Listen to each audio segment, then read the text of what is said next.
Welcome to the Monday, June 22nd meeting of the Town of Essex Select Board.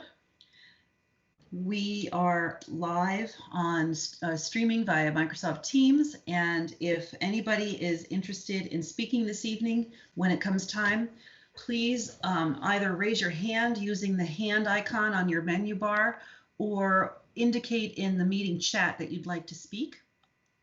When you are not speaking, please keep your mic on mute. And when you do speak, please state your name. And please remember that the chat is really only for asking to be recognized to speak and not having sidebar conversations in the chat. Another couple things I just wanted to say, a reminder to folks who are listening, if you're thinking that you're tuning in to our conversation regarding policing in Essex, that's tomorrow. So that is on the agenda with a joint meeting of the trustees, and that's not until tomorrow evening. And then finally, I would love to welcome Dawn Hill-Fleury to her first official select board meeting as an appointed member of the board. So welcome, Dawn. So I'll call the meeting to order. Are there any agenda changes or additions, Greg? I do have one item. I apologize. I should have sent this out in the packet. It's the comments from the select board about the draft charter, select board members. It would go with item 5D. Got it. Thank you. And this is also the time if any select board member wishes to pull something from the consent agenda that's a substantive or problematic thing that board members wish to discuss. I have a small correction to one of the minutes that I will bring up when after we move the consent agenda, but before we vote on it. So anything else to pull out of the consent agenda? Yeah. Can you hear me? Yes, Andy, right? Yep. Yes, it's actually not from the consent agenda. It's the upcoming meeting schedule that's in the reading file. Oh, okay. Because we have in the past, in order to go to the modified schedule, we had voted to go to that schedule. We've not voted to go back to the original schedule. I just want to make sure that it's voted on. Actually, the intent would be to pull it into the consent agenda, not to the business agenda. Could everybody please mute their microphones other than Andy, who is speaking right now?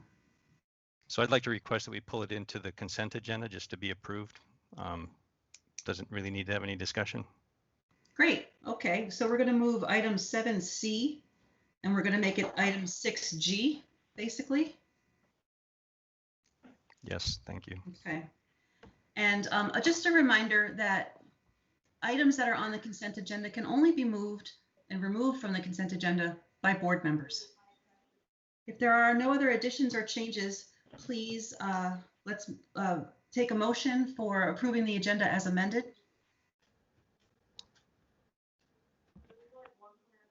Vince? I move that we approve the agenda as amended. Thank you. Is there a second? A second. That's Pat. Thank you. Any further discussion? All those in favor of approving the consent agenda, please, as amended, excuse me, approving the meeting agenda as amended, please say aye. Aye. Aye. Opposed? Aye. Thank you. And I'm hearing somebody's television in the background, and I would just like to request a friendly reminder to keep your microphones muted. Okay, now we are on the portion of the meeting for public to be heard, item 4. This is for residents who wish to speak to the board who on a topic that is not already on the agenda. Would anyone like to speak? You can raise your hand or you can indicate in the chat. Elaine, just apologies. I know for one moment the sound that you were hearing, I did check the participant list. Everyone who's connected is muted except for the telephone numbers. I'm not sure if they have that ability. Okay. So I went and I muted those and I don't hear the sound anymore. But anyone who wants to participate and is calling in via telephone, you will need to unmute yourself if you're trying to speak at this time. Yes. Okay. Thank you, If Pat. they're called in via telephone, I don't think they can unmute themselves. I do believe there Or is is there like a button star. you can push? What is the star? Greg, do you remember what it is for telephone? *6. Thank you, Ken. So if you're on the phone and you want to speak, hit *6 first, because otherwise we're going to keep everybody muted. Thank you, Pat. Is there anybody from the audience who wishes to speak on items that are not on the agenda? Oh, I see Lisa LaBerge. Please go ahead. Hi, Elaine. This is Lisa Hi. LaBerge. Can you hear me I fine? sure can. Great, thank you. I know that there's work to be done with the select board, but I wanted on the merger. And I think it's really important to state that I don't want to stop any actions for people that really want the merger to go forward. But I, as myself, not as the West Sleepy Hollow president, which I'm also a member, but from myself as a resident on this road, I wanted to let the select board know that after looking at correspondence from Lori Houghton, I've reached out to James Harrison to testify should the merger go to the legislature. And based on her statements about ordinances, policies that are counter to the Constitution. And from the information I've got from my lawyers dealing with the West Sleepy Hollow Road Association since I've moved here, there are some constitutional issues with who has to pay for a public road, the disparity, the unequalness. And so I just wanted you guys to know that I would really encourage you to take a look at those issues. I've already brought many of those issues to your attention before, but it's my understanding that the merger won't pass if these are on the books. There's also the issue with the ordinance on class 4 roads, not the policy, but the ordinance, where one part of the ordinance says you can develop the road, another says don't develop the road. Many years ago, the town lawyer brought that to the attention as being, a legal conundrum and two things that counter each other. Those are some things that, I believe should be resolved before you present anything to the legislature. And I would certainly like that. There's also a couple of zoning issues that I've experienced here that the constitutional amendment, that article that Lori mentioned basically is the equitable, that everyone has the common benefit. Right now, the town bills some people for road maintenance, not for others. That's not equitable, and that's a constitutional issue. So those are some things to look at as you prepare to maybe, are there any other issues that other residents have brought up to make sure they're all tight? Because when you go to the legislature, I'm already on the agenda to testify if they haven't been resolved, and there may be other residents that are doing the same that have had issues. And my understanding, they won't pass a merger if those aren't fixed. So I just wanted to bring that to your attention. It's something to work with. I'd be happy to answer any questions. I have had a lawyer look at some things I don't know if today's the time to do that, but just to share that information with you. And that's something that residents have an opportunity to do and to testify. Okay, Lisa, there's a lot going on in your comments. What I would suggest is that if you want to be sure that all board members are up to speed on what you're saying, that you should send your materials to Greg, and he will make sure we see them, especially now that we have 2 new board members who may not be familiar with the situation on your street. And as far as testifying, the select board has absolutely zero control over whether that happens or who testifies or what. So you would need to. I'm aware of that. I'm letting you know that I've already, speaking with Jim Harrison, who's the head of the government, he's let me know what I'm able to do in citizens, and I've already put myself on that agenda with him and his committee. So just wanted to let you know that. I know that you're not involved with that, but I want these things to get fixed before we go there so that we save taxpayers money and it's not an issue when we get there. Sounds good. Thank you, Lisa. I appreciate it. Okay. Irene Renner has asked to speak.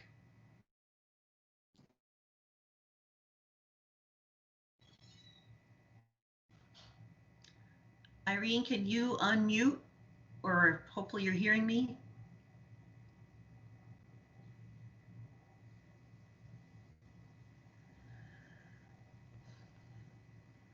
Sounds like Irene might be having technical trouble because I can see her comment on. Patty, hear are me you now? speaking, Yes, there you go, Irene. It's Thank Irene you. trying to get in. Thank Got you. Two quick questions. One, how many sets of minutes were pulled off the consent agenda, please, so I know which ones we'll be speaking to? None of them were pulled off. This consent Oh. agenda, the purpose of it is to make substantive or problematic discussions about items in the agenda. Small corrections to the minutes are not something that rises to the level of needing to pull it off and vote on it separately. So board members can make corrections and we can approve the consent agenda with board member comments, which is what has been our practice for quite some time. And there were some errors in that, so I just wanted to make sure that you're aware of that. Yes. Second of all, I'm curious why there is a joint meeting tomorrow talking about police services when police, last I knew, were only a town service, taxed for town residents, managed by the select board. Thanks. Well, that's a good question. The police department is under the jurisdiction of the town select board, and all residents of the town, including residents of the village, pay for our police services. And it's a community-wide discussion because the police cover everywhere from West Sleepy Hollow Road to Susie Wilson Road to Cascade Street. So it's a community-wide conversation, and the village trustees are elected officials in a governmental body that are within the town of Essex, and I think it would be really disrespectful not to include them. And there are partners moving forward, and we are hopeful that we will have this conversation together, and I think that's very appropriate. Is there, okay, Patty, I see your finger. Go ahead. Yeah. Am I unmuted? No, you're good. Go ahead. I just want to continue with what you're saying with that mutual respect, that now that there are a lot of people living and recreating in 8-1, that people recreating, I know we're doing police tomorrow, but they need to come to Saxon Hill Road. 90 days off because of hunting with all the people recreating. It's not safe. And I know you've spent a lot of time on this, but like the first woman said about Sleepy Hollow, I too hired an attorney just for my own knowledge to see what my rights were as a citizen using a public road that our taxes pay for, because it is class 3 public. And it is your duty to make sure we're safe. And I would like that. I'm working with Tim Ash, and my question to you is, it has nothing to do with the firearm ordinance. It has to do with helping him in his campaign, and I wondered what the policy is for Essex Town for putting those signs up, you know, like when Irene was running for select board, or, you know, anytime somebody's running, what is the process that one has to go through to get your permission to post some signs for Tim Ash for Lieutenant Governor? I only offered to help him in the town of Essex because that's where I live, but I don't mind helping the junction too. I mean, I could do the whole town. So Patty, that's a public works policy, and so I'm going to defer to staff and ask them to send you the relevant rules for the village and the town, because I believe they're different. Oh, okay, that's what I wanted to know. Thank you. You're welcome. Is there anyone else from the public who wishes to speak on items that are not on the agenda? Ken. Good evening. I think I'd like to echo what Irene just said.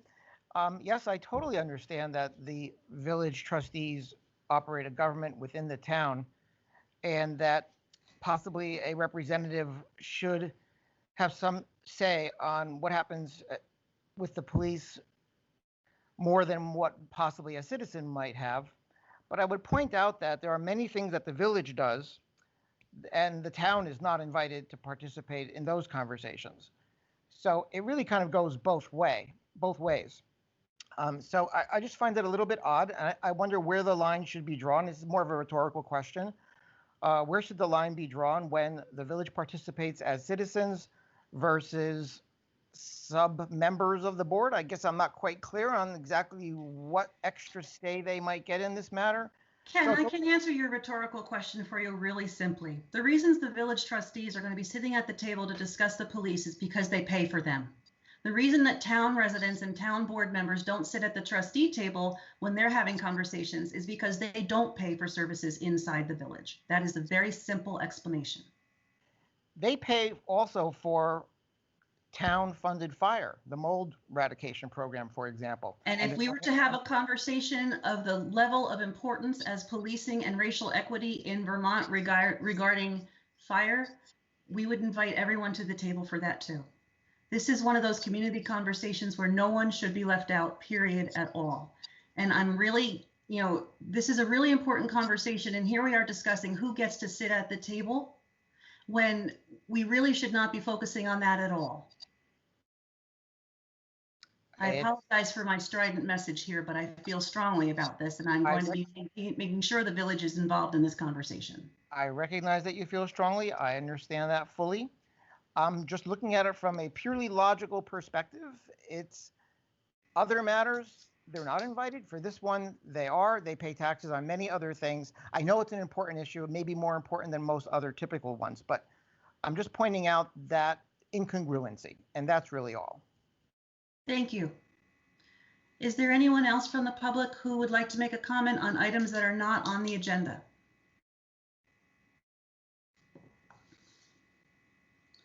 Hearing none, let's move on to business item 5A, approving outdoor consumption permit for Stephenson Inc. doing business as Hoagie's Pizza and Pasta. Greg, would you walk us through? Sure. So Hoagie's Pizza and Pasta has applied for an outdoor consumption permit.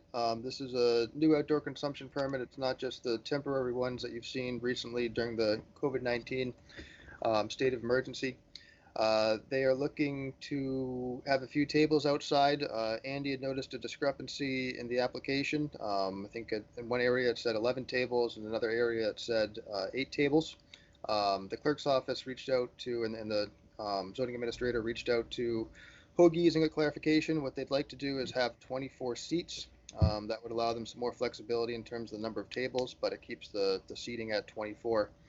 Staff at all the departments affected are comfortable with the change, and I believe Jennifer from Hoagies is on the line if you have any questions for her. Thank you, Greg. Board members, any questions or comments about the application? No? Jennifer, do you have any comments you'd like to make? And congratulations on your expansion. No comments. Yeah, we're excited to be able to offer outdoor. Maybe have a glass of wine with dinner. Great. Well, thank you for going through the process. Board members, if you don't have any questions or concerns, please let's do a motion. Andy.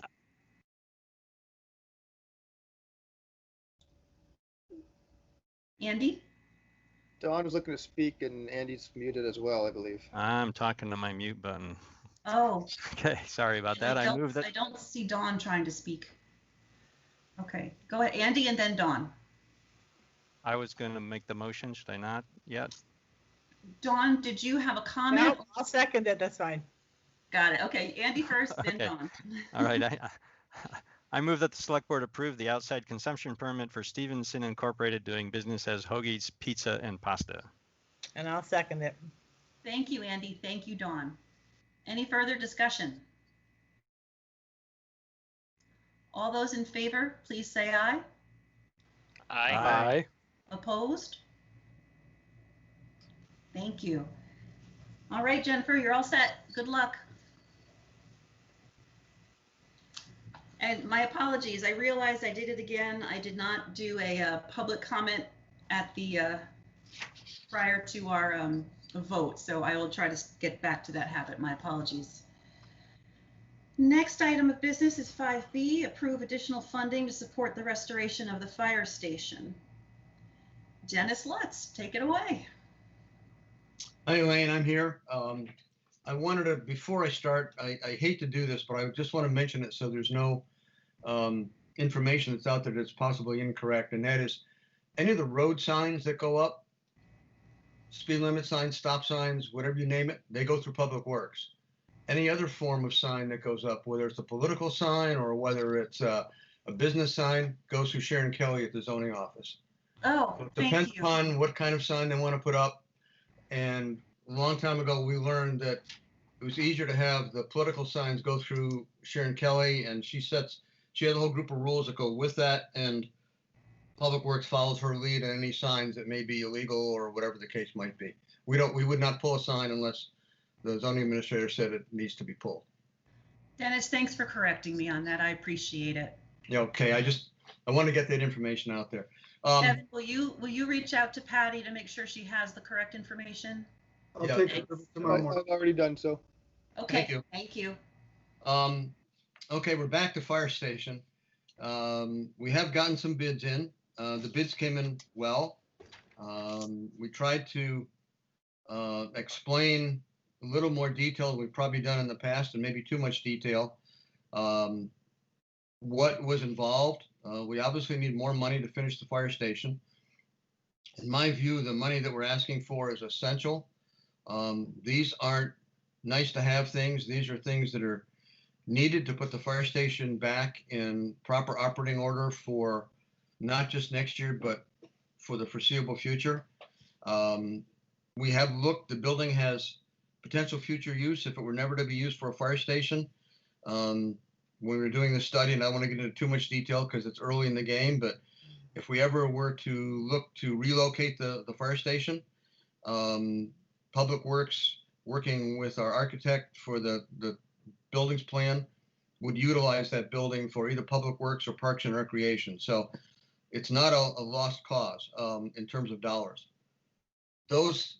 That building has been there for quite some time with essentially little repairs or anything done to it. And unfortunately, there comes a time when you discover stuff that the bills have to be paid and the bill comes due.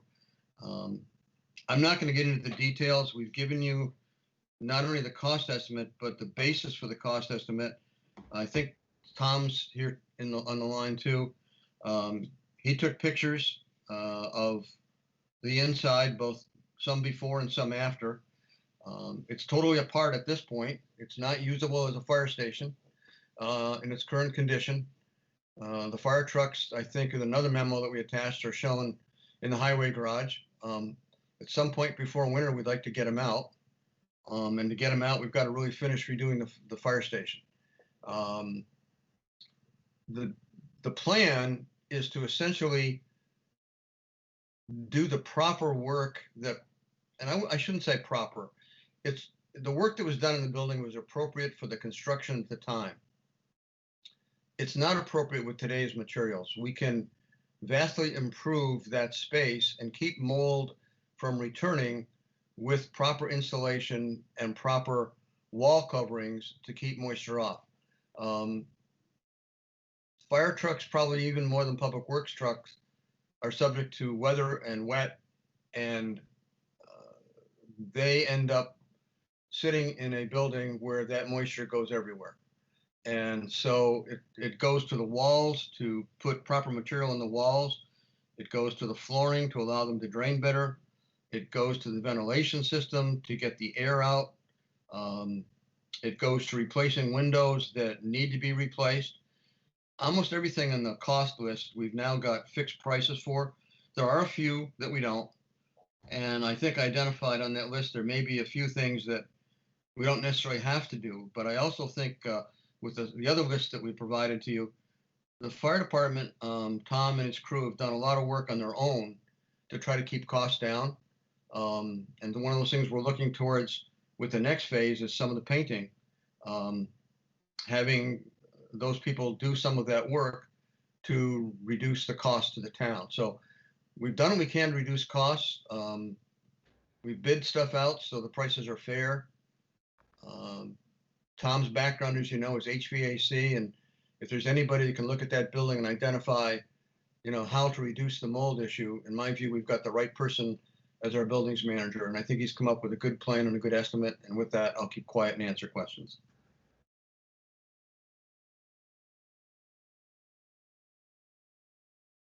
You're muted, Elaine. Sorry, I see that Andy already has his hand up. Go ahead, Andy. Oh, that's a residual hand from before, but I'll go ahead anyway. I guess the question is, we've got the money available to allocate for this? Where's the money coming from? It comes from two places, and we've talked at length with Sarah about this. You might have been on the board, Andy, and I'm not sure, but if you remember, it may have been just prior to when you got on. If you were on with the High Bridge that is over on the western side of town, past the Cirque Highway. No, I wasn't involved with that. No. Those abutments were gone. They were falling in on us. We got a grant from the state, but it didn't nearly cover the cost. And so, and Sarah wasn't here at that time either. Doug was a finance manager. And there was a lot of ways to do that, but one of the ways that's legal to do, and in fact, I just got off a conference call last week on a webinar, you can borrow from yourself. And essentially that's what we'd be doing. And there's two ways to do that. You can just carry the project as a deficit against the capital fund, and we repay that over time, which we would do. What it means is some of our capital expenses in future years would have to go to repay that debt. That's a given. And as long as you borrow from yourself and take the charge yourself interest for that, so to speak, at the going rate, it's a legal way to not have to go out and borrow outside funds. And we do have funds to be able to do that. So you can take it out of capital reserves, which we have, which is one option, or the second option is to run it as a deficit against the capital fund, borrow from the capital fund. We've got other projects that we can delay and projects that we're collecting money for that aren't going to get built in the next year or two anyway. So there's a substantial amount of money that would back that up. So either way is an appropriate way to handle it. We tried not to get into that in the memo. I think that's more of a finance issue and for Sarah as to which direction she wants to go, but it could be either direction. Okay. All right. Thank you. Okay. Board members, do you have any other questions for Dennis? Do we want to, is Sarah present? Do we want to talk about that any further? Sarah is not with us tonight, but staff has had this discussion. We would prefer the capital reserve route, but could go either way. We just know that the project needs to get done. We need to have our fire station operational again. It's operational. We need to get our people and our equipment back in it. Dawn, I see your, oh, sorry, Evan. It's all right, before winter. Dawn, your hand is up. I don't have a question, but I just want to make sure that we convey our thanks to Mr. Yando for all the hard work he did on this presentation. We will do that. Thank you. I also forgot to mention, I should have, I kind of combined both items into one memo, this and the following item. The first item obviously is to request the board to come up with the additional funds so that we can build this. And the second item is to award the contract. So in the memo that I gave you, the cover memo, it lumped them both together, but we're dealing with them as separate subjects. So this first item on the agenda, the 5B, just deals with providing the funds to do it, and then 5C will deal with the specific contract. Okay. Which is fine. We'll have two votes, which works fine. So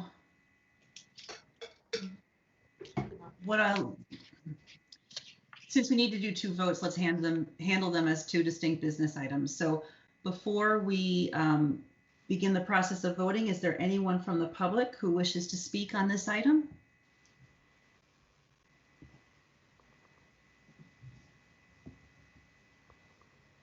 I'm not seeing any hands, so tell me if I'm missing anyone. Doesn't look like, okay. So if a board member if we don't have any further questions, would someone like to make a motion as outlined in the bottom of the memo?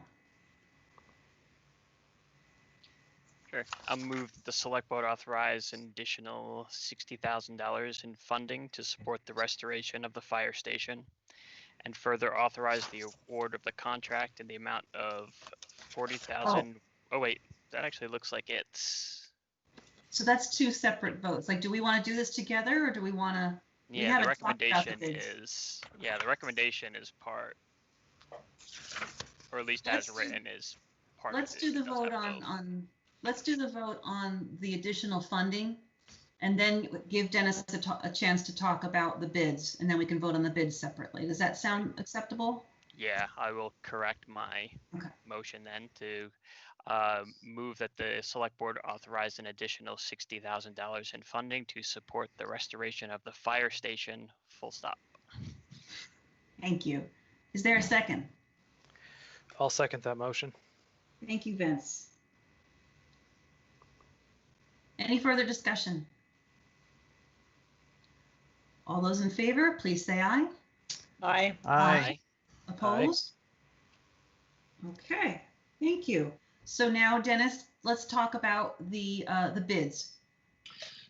We put a bid out, or Tom did, the town did actually, Tom put it together, but we put a bid out to do the majority of work on the inside of the building, minus a few of the other items that are on the estimate. The electrical work is not in there, the redoing the windows is not in that bid.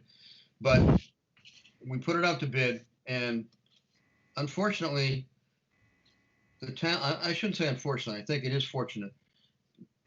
Public Works in the town are real sticklers with regard to bids. We expect the bids to be submitted on time. If we ask them to be on a town form, there's a reason for that. If we ask them for background on the jobs they've done, there's a reason for that. And it's all part of our purchasing policy. And when we put the bids out, our recommendation is we actually take the second low bidder, N.L. Shagnon Interiors, a few dollars more than the actual low bidder, but they followed the procedures that the town had and met our requirements. The low bidder did not. And on the basis of that, our recommendation is that we award the bid as we indicated in the memo to Shagnon Interiors at the bid price of $40,480. Okay. Board members, do any of you have questions for Dennis on the bids?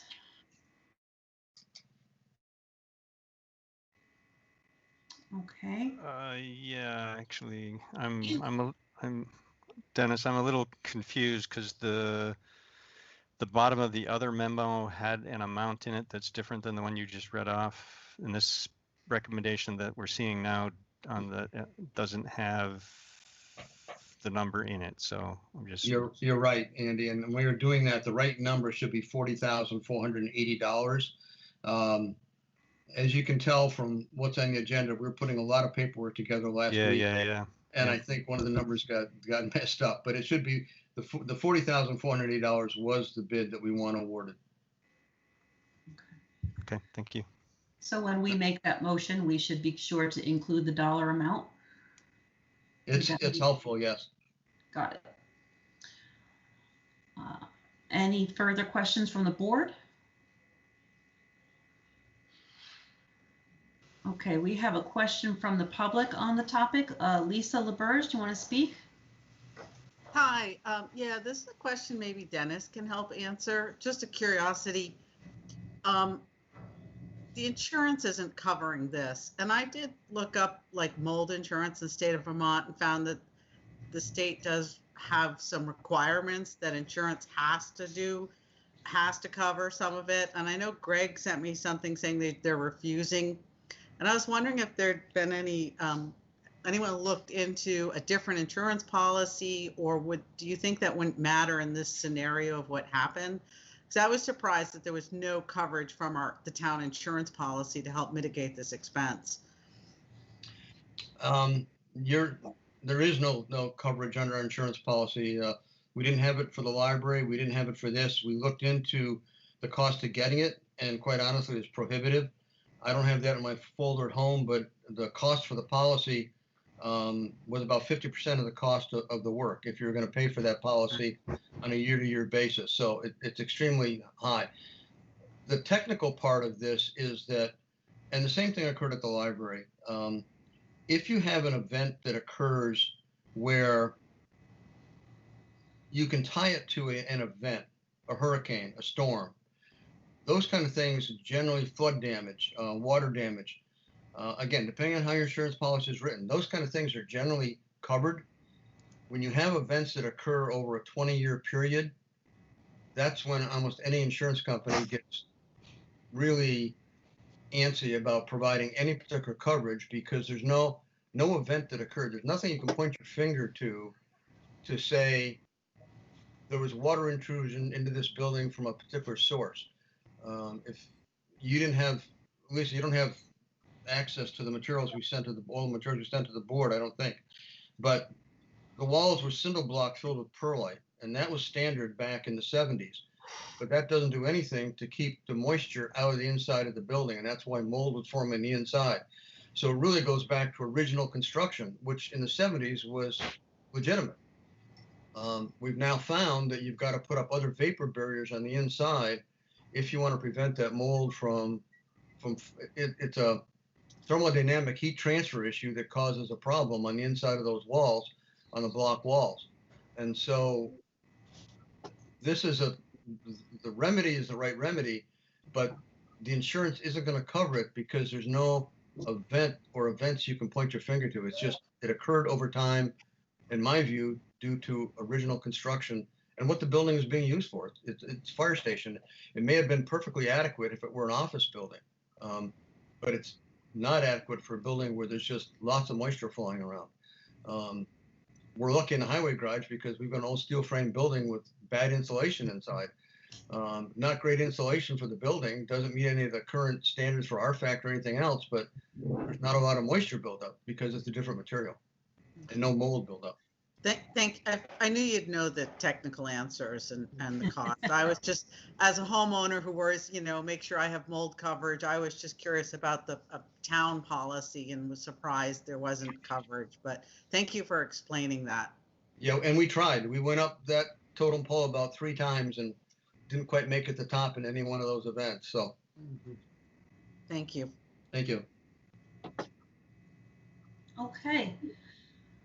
If there aren't any further comments from the board, we will go ahead and vote. Would someone like to make a motion? Sure. Yeah, go ahead. Yeah, I got it. All right. I move that the select board approve the contract to NL Shagnon Interior Construction in the amount of $40,480. This is based upon their approved submitted bid form, closed bid to the lowest bidder, list of references, and compliance to the project. Thank you, Pat. Andy, would you like to do the second? I'll second that. Thank you. Any further discussion? I just want to thank Dennis. I know you said you maybe went into too much detail. I know I was nitpicky about this at the last meeting, so I actually appreciated the level of detail, with including the pictures and everything, just getting an idea for the scope of the project. So your work does not go unnoticed. Not that I think it ever does, but. Thank you. And we figured it better to provide a complete picture because it eliminates a lot of questions and I think brings stuff to the point where it's easier to make decisions. So yeah, we'll try. Absolutely. Thank you, Dennis. Okay, we have a motion and a second on the table. Any further discussion? All those in favor, please say aye. Aye. Aye. Opposed? All right, thank you. And Dennis, thank you. Thank you, Tom, for your hard work on putting all these materials together for us and for repairing the fire station. Thank you. All right. Okay, we are now at item 5D. Review draft merger charter to make changes and fix areas of concern. And this is a discussion. To my knowledge, there will not be a vote at the end of this conversation. So we have the draft charter that was given to us in the packet, and we have the comments from the board members, which Greg added to the packet today, or to our agenda today, but I believe this was sent out to all board members over the weekend. So hopefully everyone had a chance to see it. Evan, how would you like to proceed? Great question. One way to do it is to put up the charter up on the screen, go down the list of people's comments in the sections. If there's nothing in that section, move on. If there's something in that section, let's address it. If there are questions that need answering, either I or someone else could try to answer it. And if it is a legal question for Dan Richardson, we will flag it in the column for a question for Dan. And ASAP, myself and or Greg will give him that list and get him busy on answering that question. And then after that, when you do get back with the village board, we will have the same format from both bodies to then go be able to, and you may or may not be able to see my hands on screen, then you'll be able to put A and B together side by side and have the same discussion, but quicker. Okay. Okay. Well then, let's begin. Greg, you ready to throw her up on the screen? There's the Does guy. everybody see it now? Yep. Yep.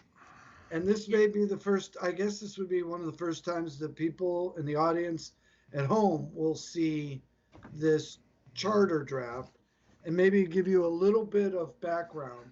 So I'm new to the charter system, where I spent a majority of my career. We don't have charters. We have just village ordinance or village ordinance, but you all have charters, which give you a certain amount of powers granted to you by the state through your charter. There are lots of things you can do via charter, but it also then states if it is in your charter, you have to do them the way they say you have to do them. This will come in later, where you may want to decide to put some language in your charter and make them, once they are done by charter, you may want to then adopt ordinances that allow you to change them in the future, not by a charter change, but by an ordinance change, and go through your ordinance change procedures. That way, some things in the future might get less unwieldy. But in general, you have items in your charter. When you do a charter change, you also should put in transitional provisions inside that charter, which would go away once they are finished and done, or by time they are done, because you said you would do them in a certain period of time. So for the audience, that's why these are up for discussion, and that is why the two parties will also have to come together on the proper merger language in the charter. Thanks, Evan. Andy, your hand is up. Yeah, I just realized that the two pieces of paper I need to go through this conversation I left upstairs, so I'm going to step away just briefly and be right back. I'm sorry. Thank you. I appreciate it. Thanks for letting us know. I'll fill up the gap while we're waiting for him to return by asking or suggesting, when we're done with this, it would be really useful to create a document that sits right next to it that explains in English what is said in this charter. So if we can somehow have a cheat sheet for the charter that says what section 101 actually means is, and explain it the way normal people talk, because this is pretty complicated, it's legalese, and I think it would go a long way towards helping people understand what they're reading. That's a good suggestion. Never thought of it that way, but we could try. The average person who talks to me about the charter, it's like their eyes glaze over. I mean, it's so complicated and so arcane. And I know that when I'm looking at other documents that are like this, that are not the charter, I like to have some kind of translation, and it's really helpful, especially if we're limited in our ability to communicate with the community in person. We can provide them additional support to understand it would be really helpful. Maybe something else to keep in mind is All the communities in Vermont, we operate under what is known as Dillon's Rule. Vermont is a Dillon's Rule state. You only get the powers and authority to operate and do things if the state allows you to. As we will learn often and more often, every time you try to do a charter change, that charter change, even if approved by your citizens, goes through the state. It first goes to the Government Operations Committee, where they review it against the state laws and their authority. And the one thing that we learned in listening to one of their sessions just recently, they do not like to give up authority. And so, and if anything in your charter is setting a precedent that makes them nervous, they can strike it down, even though your citizens have approved it. So it's a very interesting process, and one that our attorneys have said, please try to keep it as simple and straightforward as possible. Do not put in triggers. Let's say do something because something else happens. They want dates specific of when things are going to happen, or by a date specific if something is going to happen. Mm-hmm. And do not try to write new legislation, because if they allow you to do it, they feel they are going to have to allow the rest of the state of Vermont to do it, and they may not be amenable to that, or not likely to be amenable. I see Andy's back, so I don't have to go on any further. Thank you, Evan. All set, Andy? Yes, thank you. Awesome. So if you're looking at the color-coded list of comments by the select board members, the first orange comment is Vince's. Vince, do you want to? I think we addressed in the charter what you asked, but do you want to just confirm that that's what you meant? Go ahead. Yeah, sorry. I think I'm more concerned. So the language in the charter, the proposed charter I was looking at, which was the February charter, had good language around the ward commission. In section 106D, as in Delta, it says within 3 years after the first election of the 6-member select board, the select board shall appoint a special commission to study the composition of voting wards within the town of Essex, including the former incorporated village of Essex Junction, and having regard to equal division of population and other considerations deemed proper. Recommended changes to the boundaries by which members of the select board are elected. So I'm not like a charter scholar, so I don't know if that that commission has the authority or mission or leeway to recommend districts that are currently not like the former incorporated village of Essex Junction in the town of Essex, or is it more than one? Like, can we create like 9 wards instead of 2 wards? Evan, I saw you. Well, I'll let the chair. Oh, go ahead, Evan. The creation of the commission is to make a recommendation to the authority, which would be the select board. At that time, they could make other recommendations as to sizes of wards, different ward sizes. The one thing that we will have to abide by is the state. If you do create wards, they are generally to be of equal size in terms of population. They do not necessarily need to be equal in size of landmass, but generally by population. Gotcha. So there's just a lot of things this commission, if created, would have to go through, but make a recommendation to the select board for action. Alrighty, gotcha. I just wanted to make sure we weren't pigeonholing ourselves into 2 districts with the language. Oh, and if I can add, when this gets done between the two bodies, that is when we're going to ask Dan Richardson to put it into proper state legalese. This is just our attempt to go off of other charters. He's looked at it. He's starting to look at it, but he will put it into proper language. Gotcha. All right. Well, thank you. That's the only question I had. And Okay. I don't really have a whole lot of other comments. Thanks, Vince. I went with you first because yours was sort of a general, and so now I realize it was actually for section 106D, so my apologies for going out of order. Let's go back to the beginning, and Andy had questions, comments about the preamble.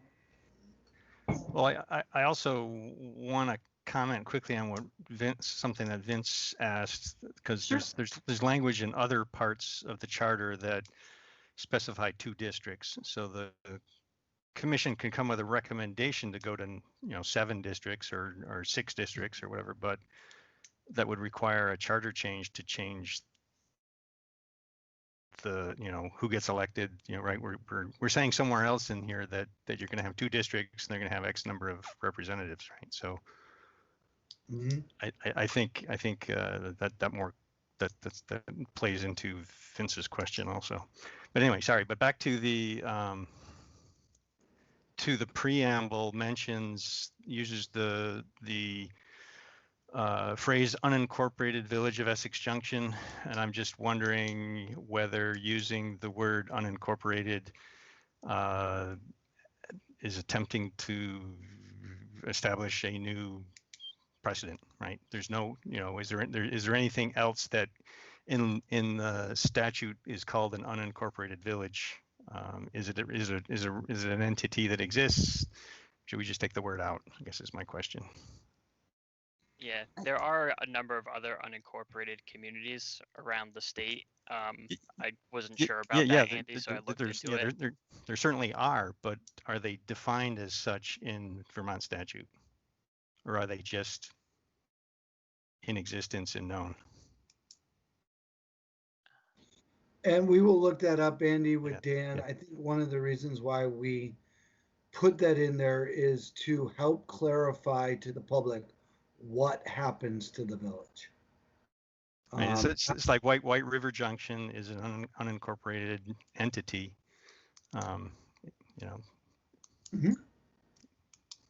but it's not. I don't think it's defined as the unincorporated White River Junction.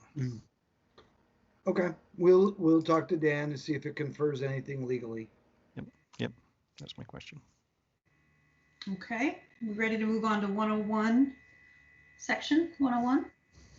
I had a comment about 101A, just a question regarding whether we should include outstanding penalties and interest as well as uncollected taxes, and whether we should include uncollected water bill payments, and whether the bond, even though it's mentioned in the following section, should we be talking about it in the first paragraph?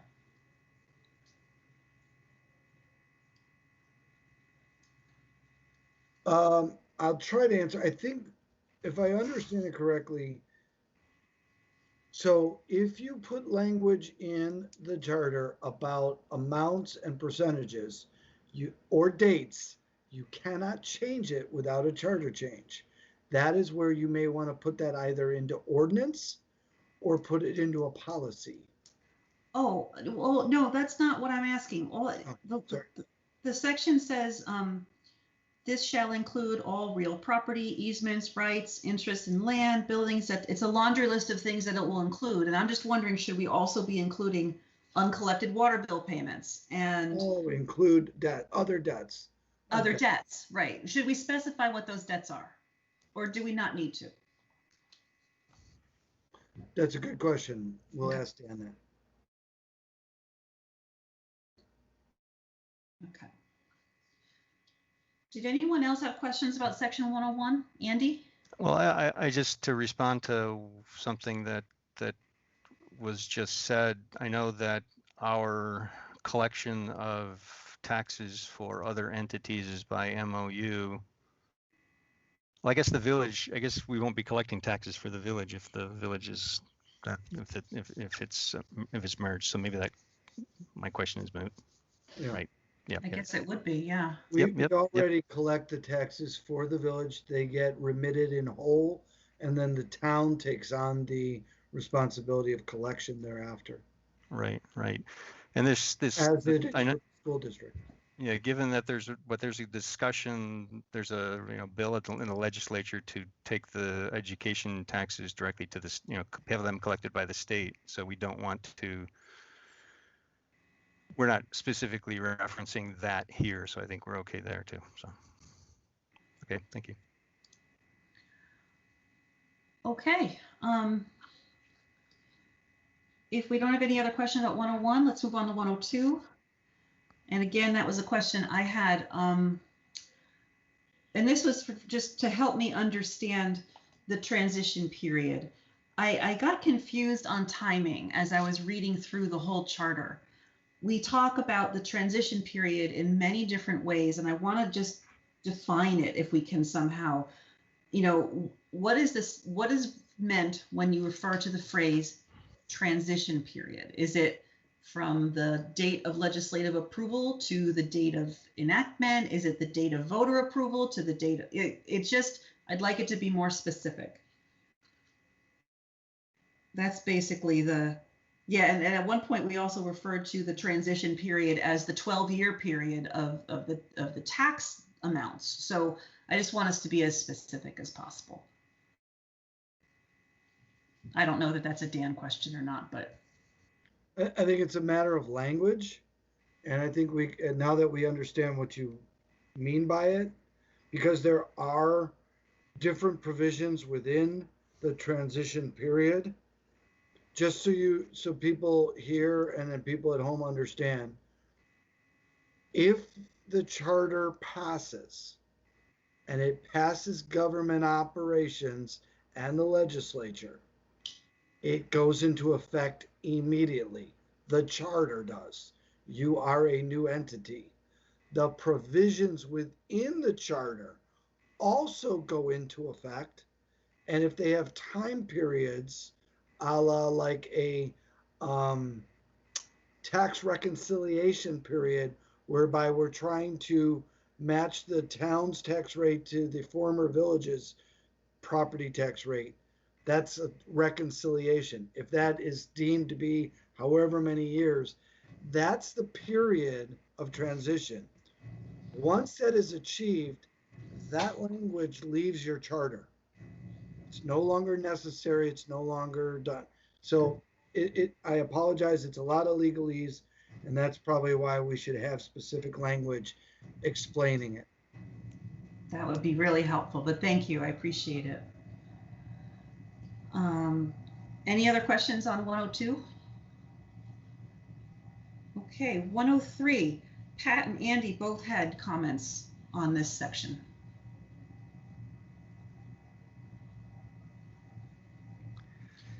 So yeah, go ahead, Pat. Thanks.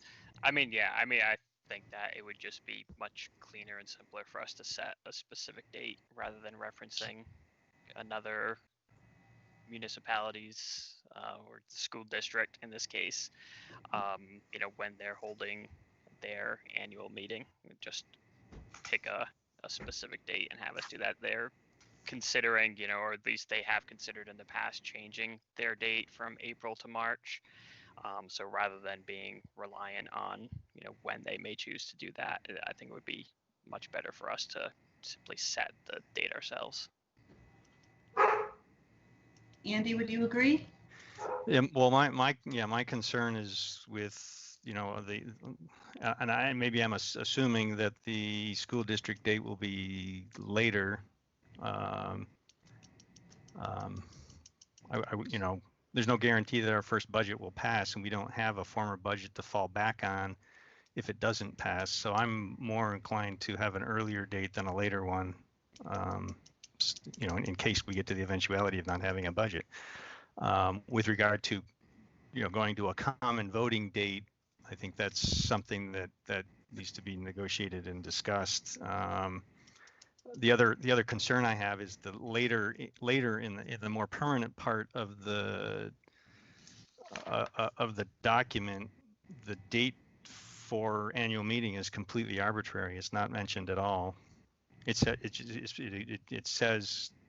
just says, you know, date is selected by the select board, and that's it. There's no linkage to town meeting, you know, town meeting day or anything. So I think in this section, I'd like the date to be earlier rather than later, and then later on, I guess I'll comment on the fact that I think the date is completely undefined. That would be helpful if you could hold that thought and Yep, point it out yep. when we get there. That would be really Yep. helpful. I agree with Andy and Pat that relying on another body to determine our town meeting is not advisable. And in fact, it's a contingency, which is what Evan said we shouldn't be doing.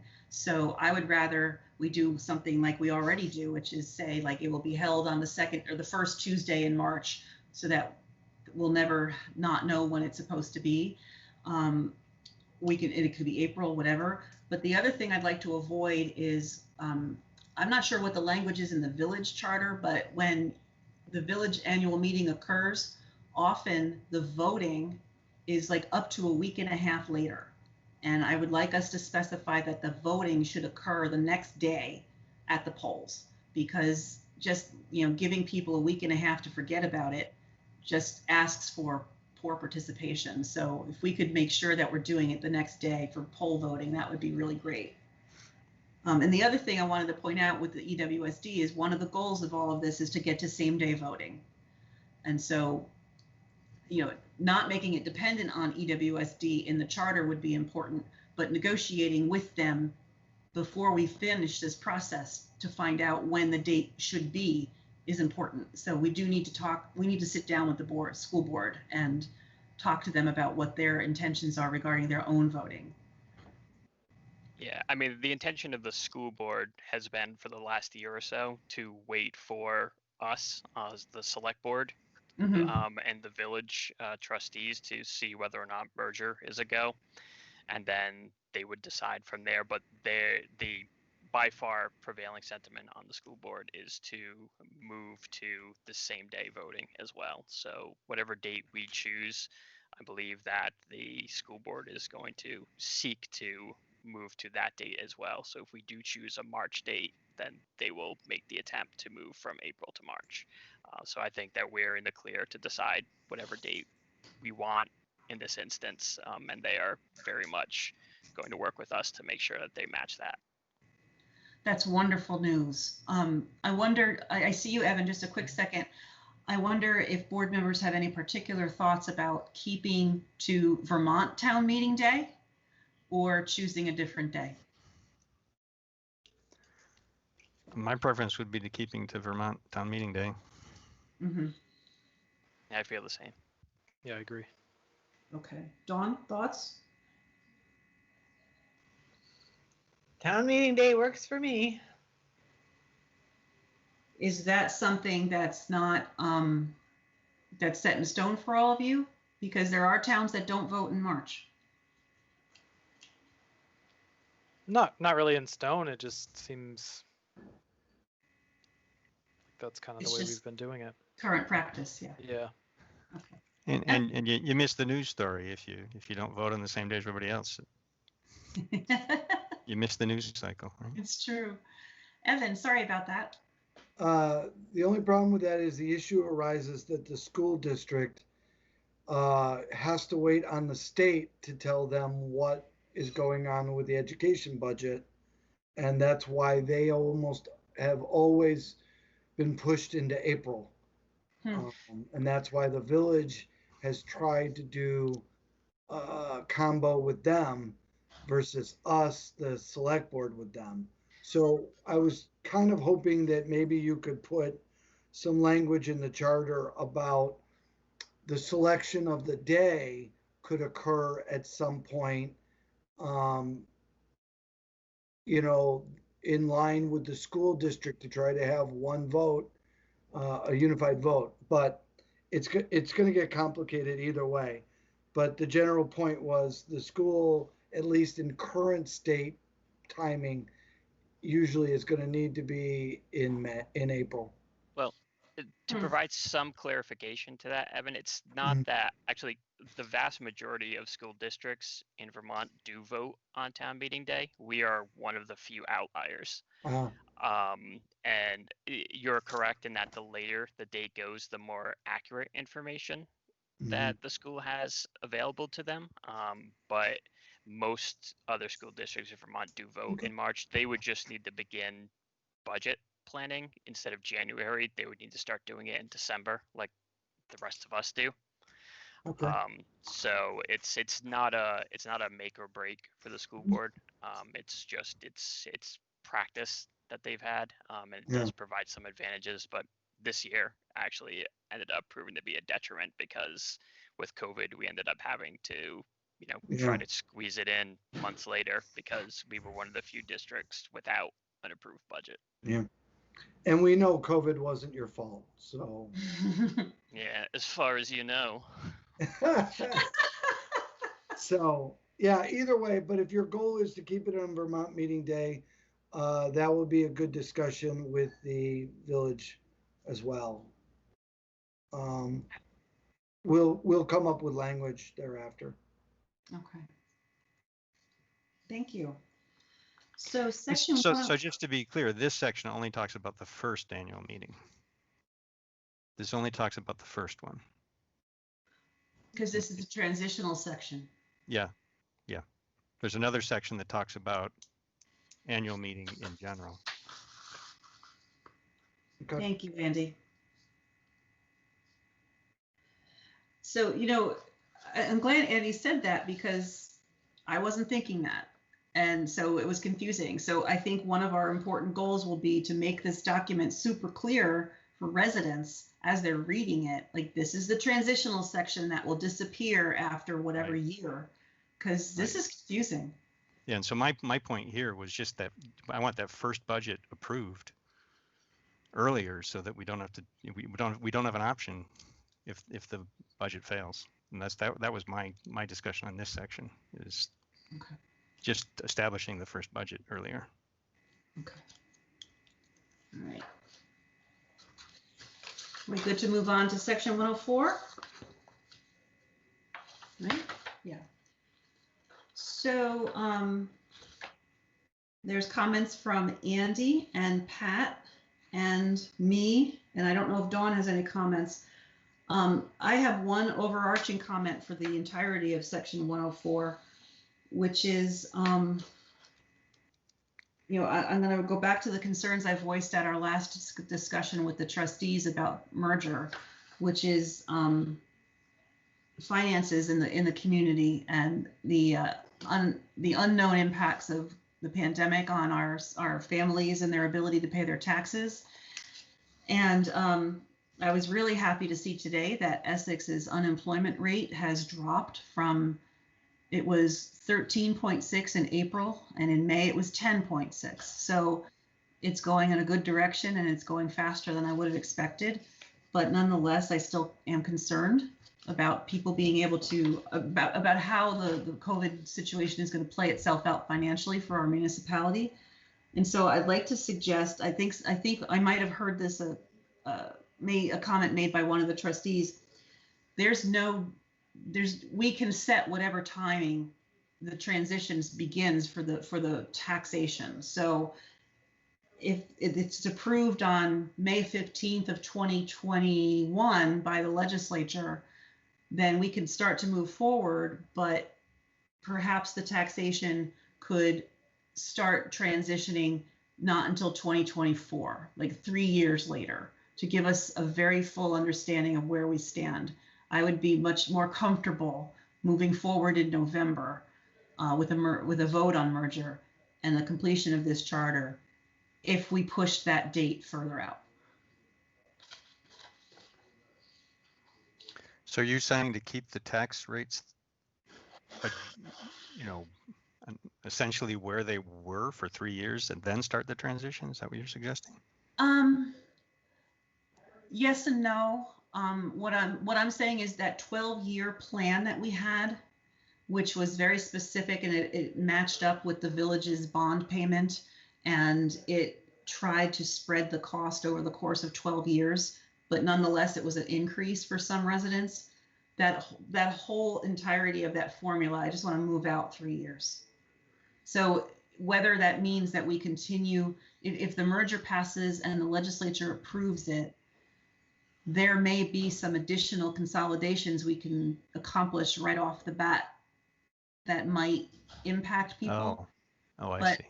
I don't want to do the full, I don't know if it's possible to push it off further. I'd like to. I want to make as much space in that transition period for residents to get used to what's coming. And perhaps if we accomplish a couple smaller things between the approval and the beginning of the major transition, this is something that I'm not in, I have no expertise in this financial aspect. And so I would want to hear from Sarah and Evan and Greg and talk to the trustees about pushing it out.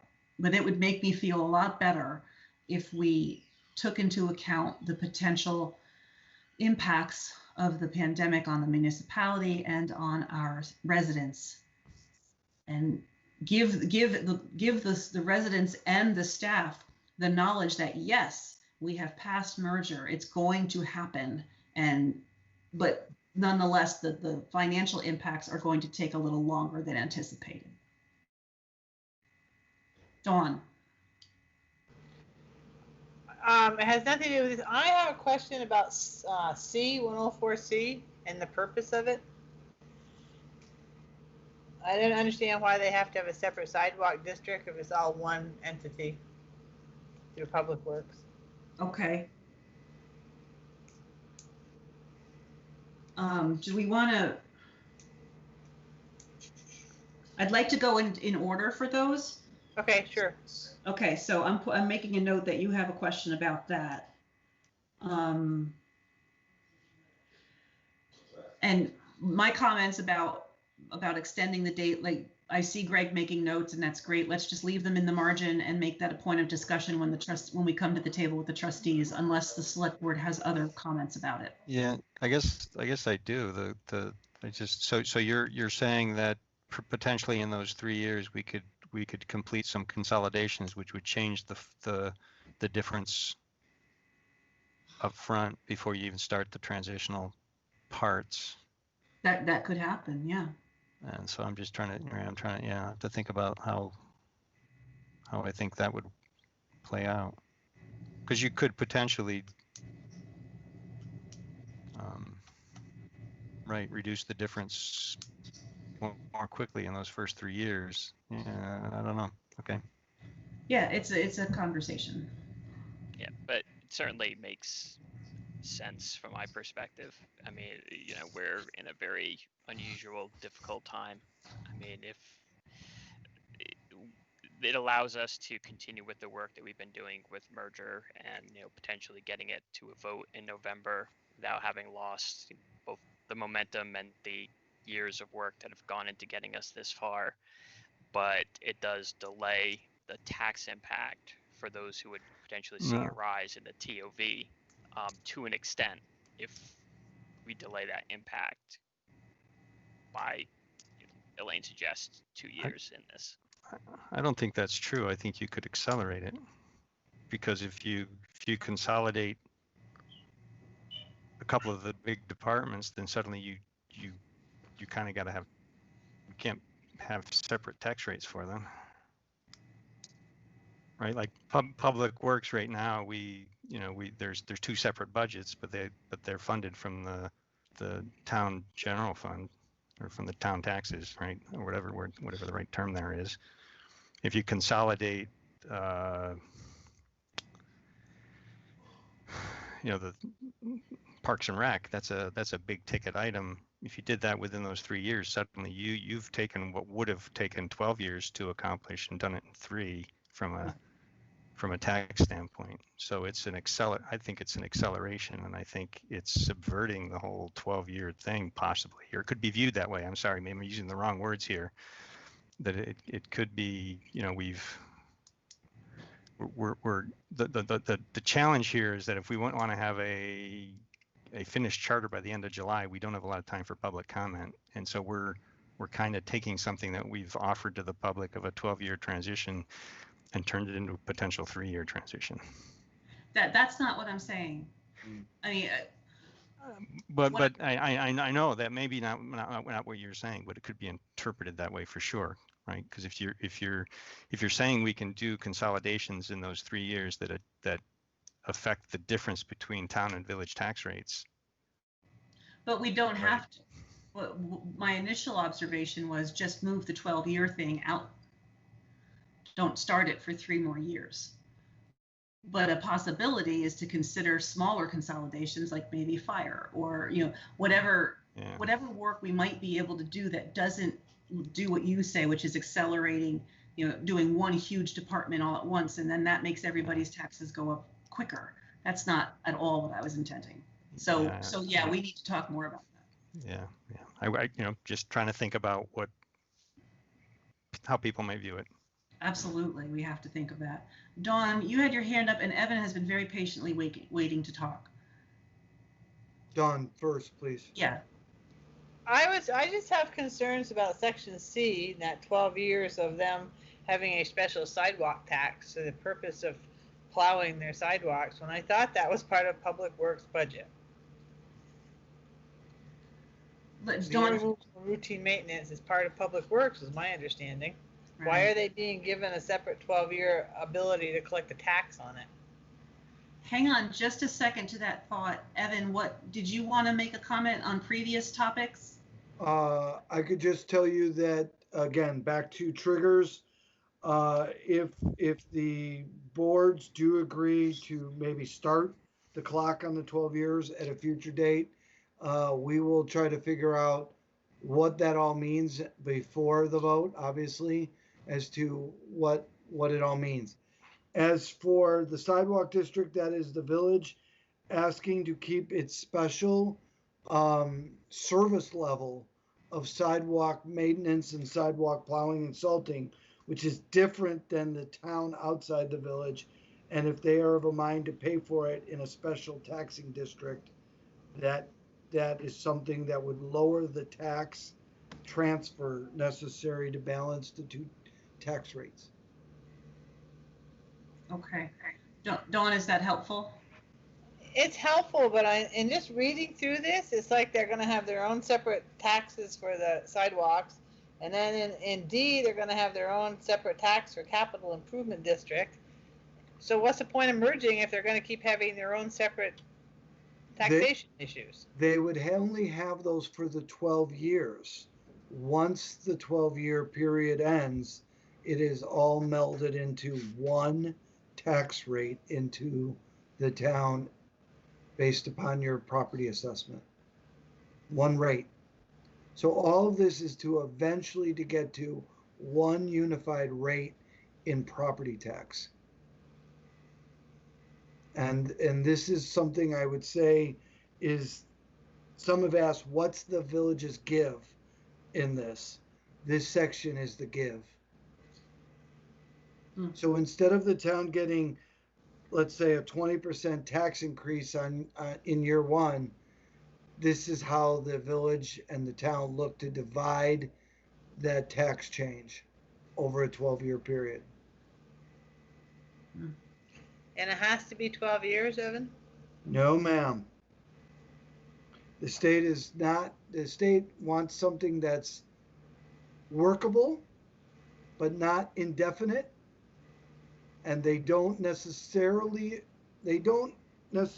believe in heaping pain on people, but because they understand, you know, this is two big communities coming together that have two large tax bases. So they would be amenable, more than likely, to something in this range. Could it be 13 years?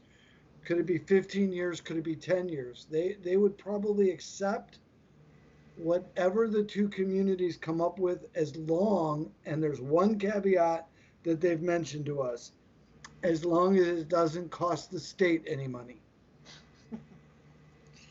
And we can laugh at that, but those are almost verbatim words, as long as it doesn't cost the state any money to do that. Thank you. You're welcome. I see Greg's hand up, Greg, and Andy. I think Andy had his hand up first, so I'll try Oh. to be really quick.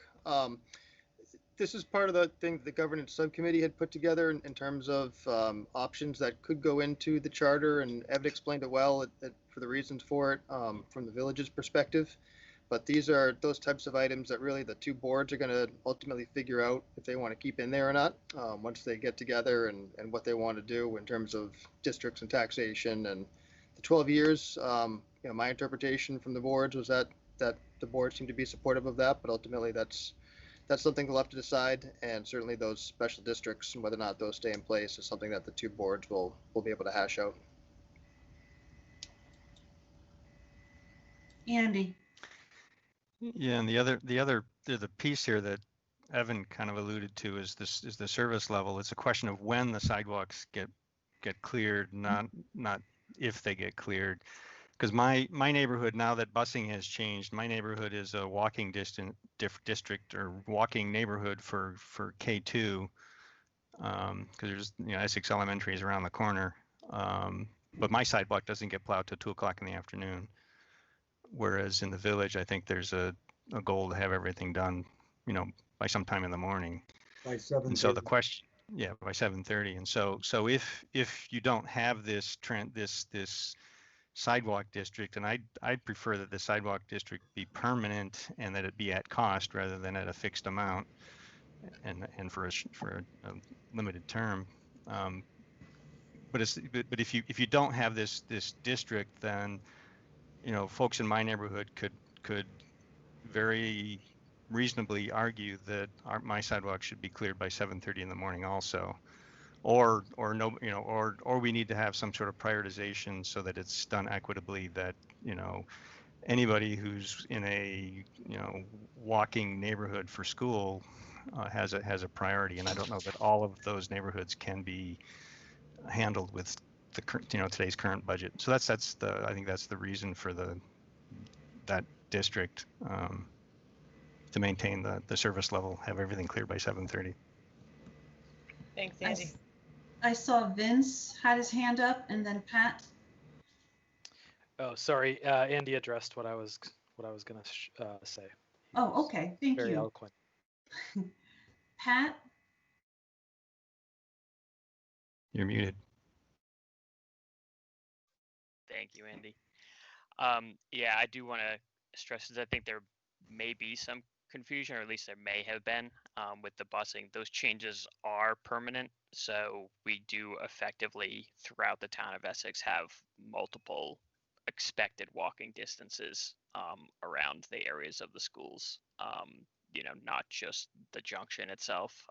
So I think honestly it's a question that we really need to be asking ourselves as we get into budget season. Is we know that the junction has this level of sidewalk service that they're used to, but realistically now we have multiple schools in the town outside the village where they are expected to walk to school because they're within X radius of them. And we need to make that right for all the students who need to use their legs to get to school. I know Evan is super happy that I brought that up. Well, my comment it's not polite. The school board chose that themselves and did not bring that to the select board of what their choice was.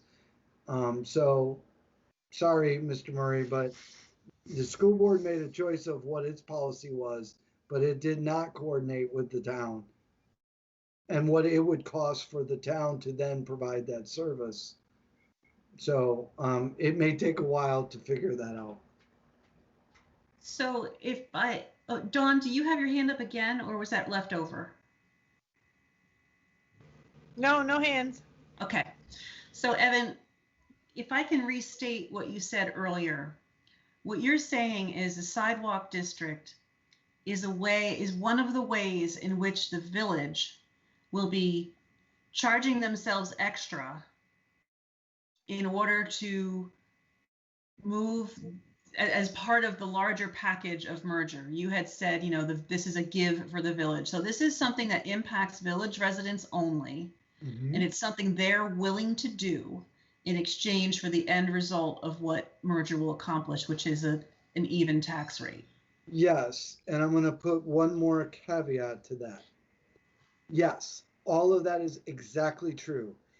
In the future, after merger, if there are other neighborhoods or sections of the town that would want to join that district and pay that special rate, the select board could choose to amend that district. But I would not do it before the charter. I would only suggest you amend the district after the charter is approved and in effect. So I'm trying to thread both things. So if Andy's neighborhood wanted that level of service and they came to the town select board and said, we are now within the school walking zone, we would like our sidewalks done by 7:30. We would like to join the district. They could join the district with approval by the select board, and then the pie would be bigger and the territory to be done by a certain time would be bigger. And the rate would change, but it can be done if it's done by ordinance. Okay. All right. And that's an example of what you were saying, things done by ordinance versus by charter. Right. Okay. You don't want to necessarily have a vote of the entire town because, no offense, Andy, I'll use an example. Andy's subdivision wants to be added. Instead, you could do it by ordinance and then you won't have any objectors because they're not being taxed any differently than they were before. Nor would they be receiving any different service than they did before. Andy? Yeah, my question then, Evan, is if this section, this is in the transition period, part of the document doesn't go away for 12 years because we got a 12-year period on it. Can we modify the district in those 12 years? Because it's already stipulated in that part of the charter. Do we need to be careful what language we use to define what the district is? Yeah, I think you'd modifiable. You'd be very, Dan would be very careful, and it would have a map of what the original district would be. And then once the charter is approved, and it's approved and it becomes an ordinance, this section becomes an ordinance, then the ordinance becomes the controlling document. Okay. And if at the end of the 12 years, the select board decides it wants to extend the district, by ordinance, it could do that. Yep. I would suggest at the end, it have more of a public conversation than just an ordinance change to remove a district. So, Andy, you also had a comment on 104D regarding the capital district. Yeah, in the discussion that we had in the governance subcommittee, there was some question about having a capital district for 12 years when you don't have a 12-year capital plan. That it might be a better idea to have it be a 5-year district because you have a 5-year village capital plan, so that you're not arbitrarily adding things or taking things out based on whether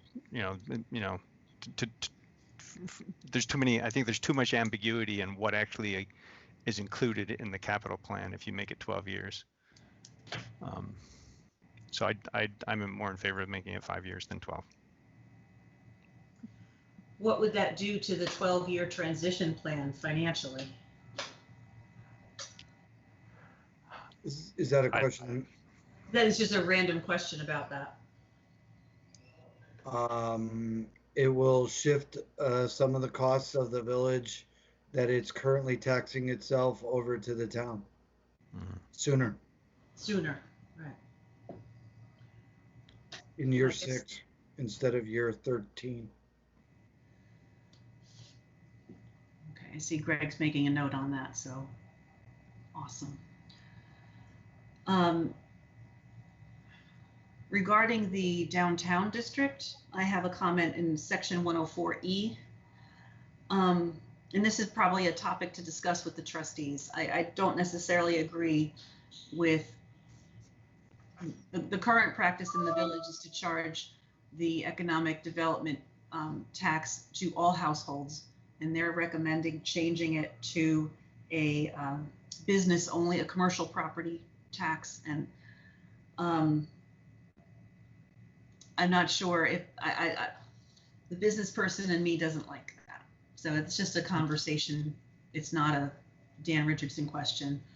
I don't know that if they're getting $100,000 a year from their economic development tax right now, by charging all households, and then they shift it to charging only commercial properties, they'll get less. And I just want to understand that and understand what the thought is behind that. And Andy, you had one final question. Yeah, my comment was it says the new town of Essex shall levy a special tax, which means you're going to have to charge a tax for 12 years. And my question is whether if the need or desire for the tax goes away before 12 years, you have no way to stop it. You could make it a tiny amount, right? It says up to, but not to exceed. You said you.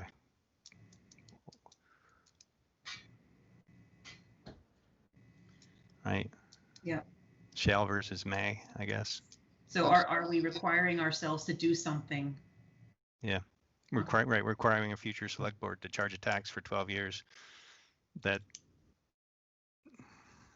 and they have no option to stop it. Okay.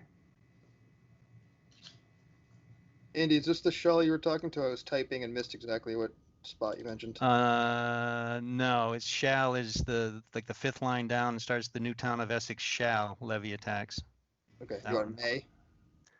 I think that would be better so that we're not locking them into charging a tax that they may not want in the future, yeah, or need. Thanks. Agreed.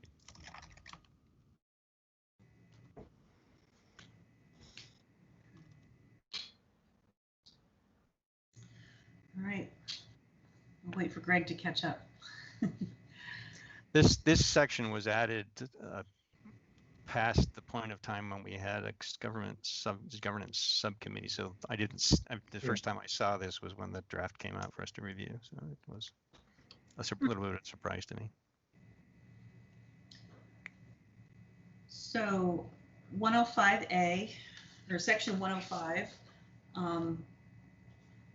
there's only one comment, and that's from me on 105A. And again, it's about defining transitional periods, which I've already asked about. So just being more specific.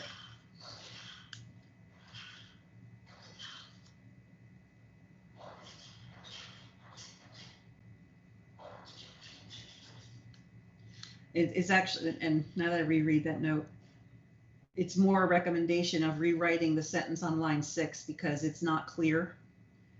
I couldn't understand what was being asked, and I had to reread that sentence a couple times. So I recommended another sentence. Yeah, so instead of trying to rewrite it tonight, I would ask that's what we'll flag for Dan. Yep, absolutely. Since he'll probably change it anyway. Any other questions or comments on 105, board members? All right, let's move on to 106. So both Pat and I had, and Andy had comments on this section. And we've heard Vince's suggestions regarding section D. You know, it's important to note that once the vote in March occurred and town voters approved Article 5, which was for 3.3, it went right into this draft charter. We were planning on implementing it because that is what the vote instructed us to do. But now that we have these, the letter from the House Government Ops Committee, in my opinion, it's very clearly says, no, you cannot have an even numbered board. And I understand that Dan Richardson has also weighed in on that.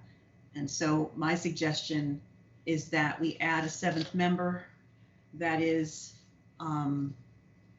at large.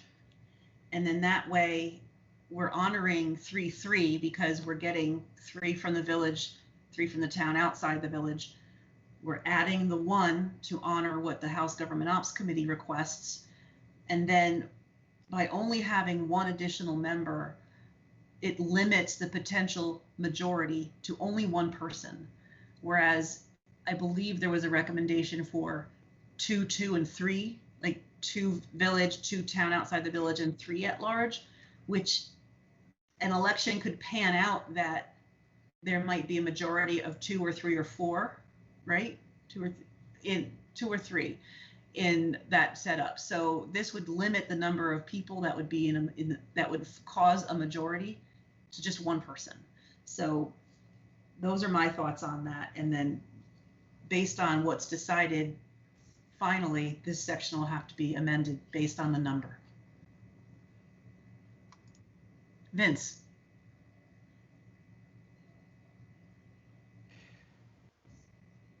Whoops.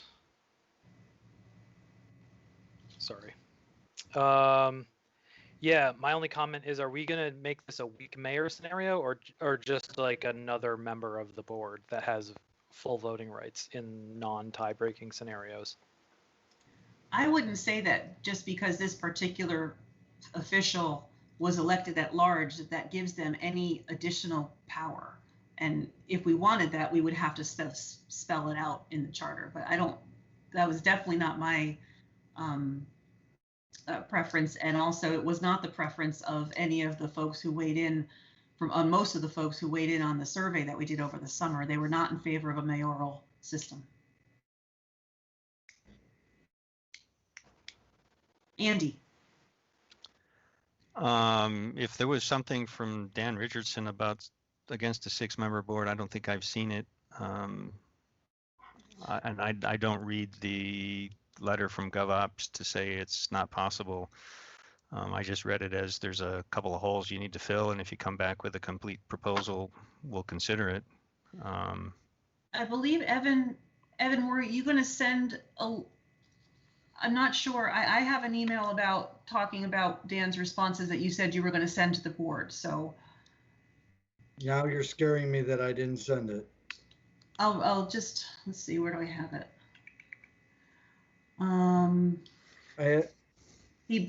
Dan believes the letter is clear that the Government Operations Committee is not in favor of even numbered boards and would not look favorably on it. They do not want this precedent or stalemates. So I apologize for.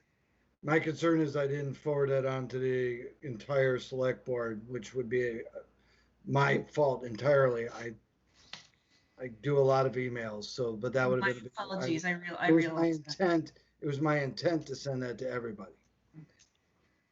So now I'm nervous that I didn't. I'm sorry to call you out like that. I didn't mean to do that. No, I didn't mean to not send it. I just don't know if I didn't. So if Andy didn't get it, then I didn't send it. Okay. And the other thing is, in addressing the concept of the stalemate, I'm not sure which board member suggested this, and it might have been in an email, but there's also the possibility of requiring in the charter or perhaps in the conduct of business of the select board that the chair doesn't vote unless in the event of a tie, which is a common practice in some boards. Andy, you have your hand up. Yeah, I was going to say that was I'd sent in that suggestion. I think Evan had made that suggestion earlier too. The other option for the chair to vote would be to establish quorum. So if there's only 4 members in the meeting, sure, then you would want them to vote. But the legislature itself is a 150 person board. That's an even number, and but I think it's only, I don't know that I believe it's only policy or practice that the speaker doesn't vote unless there's a tie, and so I guess that we'd have to have that question answered as what's the right legal way to, should we put it in the charter, or does it Right. become? And if it's only in the business conduct or our rules of orderly conduct of business, then it's something that could be changed arbitrarily by any select board in the future. So it may need to be in the charter. But Good point. Evan. So this is one of those points where there are things that you may want to do and the state may not agree. Right. So this was one of Dan's points to me. So your voters voted for 3-3. But if all else in this charter meets with their approval, but the state doesn't like 3-3, they can literally change this section to anything they want. They can either do 3 select board members, 5, 7. They can just change your language, not take what you wanted at all, and they can make them all at large. And your charter would be effective the date the legislature approves it. And then you would have to go out and do a charter change thereafter. You would take the risk that the state changes this section by themselves. That is the concern he is bringing to me and I'm bringing to you. They do not seem to like 3-3. They can be polite. They will negotiate potentially with the town or talk with you, but they don't like it. And that's a hurdle that we take the chance that this is something they amend amongst themselves without our voters. Andy? Oh, sorry, my hand's still up again. You keep calling on me. But I do have other comments on this section. Yeah, go for it since you're there. Yeah, sorry. So 106B doesn't appear in the main charter. The main charter doesn't say who's eligible to run to be on the select board.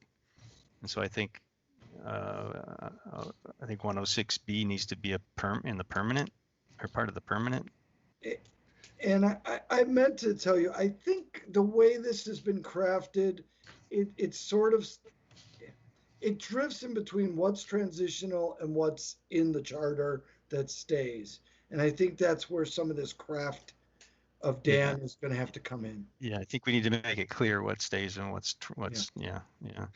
And then I think the one that list you made, the list of stuff that's in the charter now that didn't make it in, that was hugely helpful. Thank you. And then the section C there, it says the term of office of a town select through 3 years, blah, blah, blah.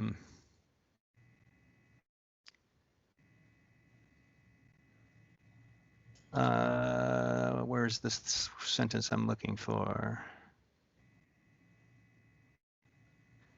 Somewhere it says that the terms, it says current select board terms end. Oh my God, what does it say that? Oh, yeah, it says for the first election cycle, 6 people will be elected.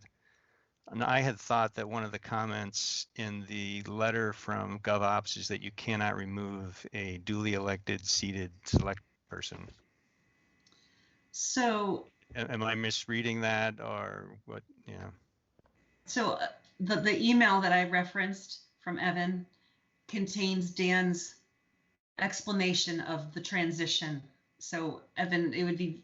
And I'm trying to find my email. I'm going to send it out tonight, right now, as soon as I can get it. You sent it to me on Friday the 19th at 7:41 a.m. I got it. I got it. Here it is. I'm going to send it out now. But it contains really good information about how this would be accomplished. So if I can, so when the village board met last week, they had the same question. I was under the impression that once somebody was voted in, they serve that term. There's no provision in the charter to remove them. or etc. Dan's response is because you are actually eliminating both charters and creating a new charter, that in essence is the end of their term.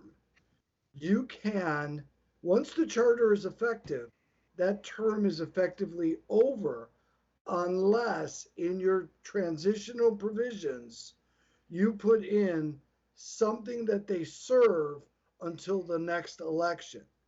And when is that next election? More than likely, because of the way the state, you're going to have this in November, and then the state has its winter session and budgeting. More than likely, the next opportunity would be the following spring, and then all the seats would be open, but in separate terms. So one would have, some have to be for 1 year, some have to be for 2 year, and some have to be for 3 year, if you're going to do a 3-year term total. And then they rotate, and eventually they all become 3-year terms. But I was incorrect. I did not think there was a way the state could do that. They have done it through charter change. Okay. Yeah, I thought I read that in previous. And I think you had mentioned charter, it at other communities had done that. But I wasn't sure if there was some other precedent that made that possibility go away. That's what he completely verified it. I am terribly sorry that I did not send this out to all of you. It would have been much more helpful about knowing what he has stated. It also addresses how the budget would work. And then the seats would be staggered. And then it also mentions your organizational meeting. Your first organizational meeting, you would treat just like every year. You would select your chair and your vice chair. The question is, are you going to have a clerk? You all do, the village board does not. But then you can decide whether the chair has voting rights or just in cases of a tie. And that would make someone wanting to either be the chair or not. But this email spells it out. And I think, Greg, we're going to have to figure out how to make this visible to the people at home. Yeah. Greg, if I send it to you, could you also put it up on the screen? Yes, I can.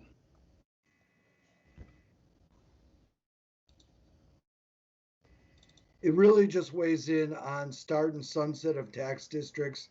They want a date certain. It is Dan's opinion that the GovOps is not in favor of 3.3. He said that the districts can also be written in as ordinances, which I've mentioned earlier. Down at the bottom, he is not in favor of adding. I went back, I'm going to go back to the keep it simple. Do not add things like a local options tax or any non-traditional idea where the state would have to weigh in. I think it was Burlington who did a charter change where they wanted to give people voting rights. So that's one example. I don't know how that played out, but I'm pretty sure the state was like, no. So they believe they struck that down. Andrew from the village, Andrew Brown, asked if they would consider recall of members, some provision in the charter to allow it. Currently, there's no provision in either charter to recall a member. And then Dan was specific that and sometimes we call it one thing, somebody calls it another. Like, I think you're supposed to specifically mention you have an assessor in your charter. And then there was something about voting hours. So that's what you're seeing in here. But the big piece is about how members get elected and what terms they serve.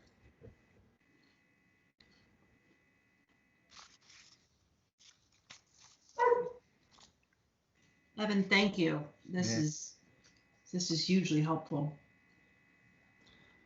So do we want to, we'll save 106 for the conversation with the trustees and move on? Sound good? I see Sure. some nodding. Okay. 10, anything on 107? Thank you. Nothing. Okay. Nope. 108. I just wanted to clarify in 108B that the first sentence is a little confusing. The town of Essex, what I'm thinking is it's supposed to say the town of Essex will operate the former village and town fire departments, because currently the town is not operating the village fire department. That's all that is.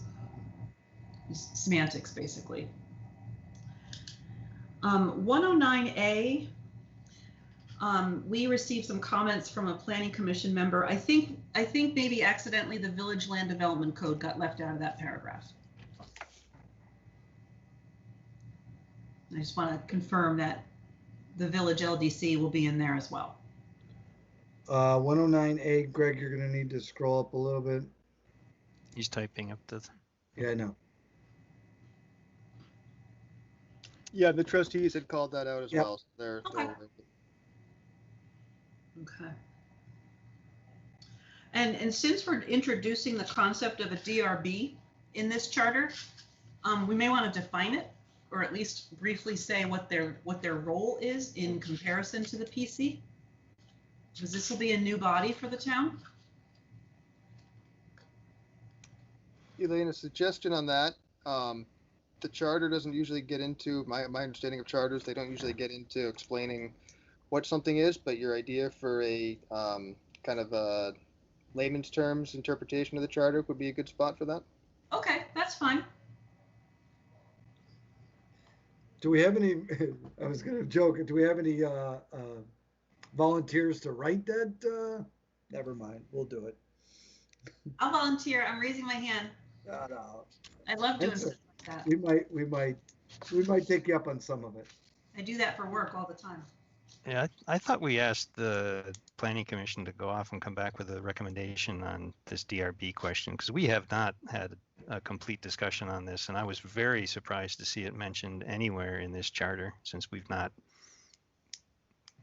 gone that far with it. You know, Andy, I think the intent was before COVID hit, we were heading towards a joint meeting with the planning commissions to discuss that, among other things, and it just didn't happen. Yeah, but I think, you know, it was the discussion we just had to remove reference to it, because it's a policy. It's not you don't want to define it in the charter, how you do your planning. No, I don't think Greg was saying remove reference to it, but was saying remove a definition. I would think we'd have to have the DRB's existence in here, wouldn't we? Because it would be quasi-judicial. Well, that's a question we could ask Dan. Do we actually have to create it in the charter? Greg? I'd say Sorry. I'm thinking yes, but I've been wrong before. I'm pretty sure we can confirm with Dan, but I'm pretty sure that you need to specify either a zoning board or a development review board in the charter. Andy's right. We did have plans to have a kind of a planning commission zoning board summit. COVID kind of got in the way, and I've dropped the ball on that one. Just have not had time to go back at it. Dan Richardson, and talking to him the other day, and Evan, I'm not sure if this was in your email, but he said the state definitely looks more favorably on the DRB model. It's certainly the more common model amongst our neighbors in Chittenden County.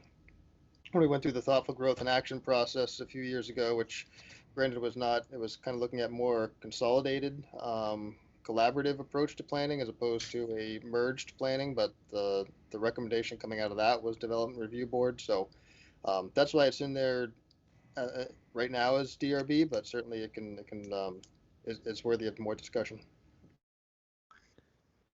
Okay, the other comment I had in this section is in 109B, we talked about the new select board appointing a 4-year member to the planning commission, but in section 803, planning commission terms are set at 3 years.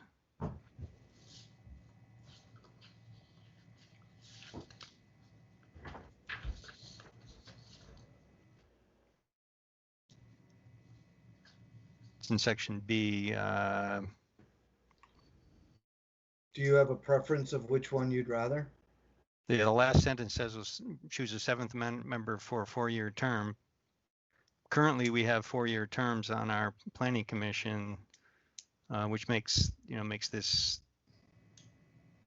sense that we would have somebody appointed for a 4-year term. But in section 803 in the main charter, we define planning commission terms to be 3 years. So we just need to be consistent, right? You can't appoint somebody for a 4-year term if there's only 3 years. My question is, do you have a preference? Should it be 4 years total or 3? Do you have a preference? I don't have a preference. I guess I could say it seems that 4 years is working, but I don't know. I mean, I'm just one vote, one person, one. I would want to make sure the chair of the planning commission is okay with that. And yeah, we just reappointed him for 4 years, so. Right, exactly.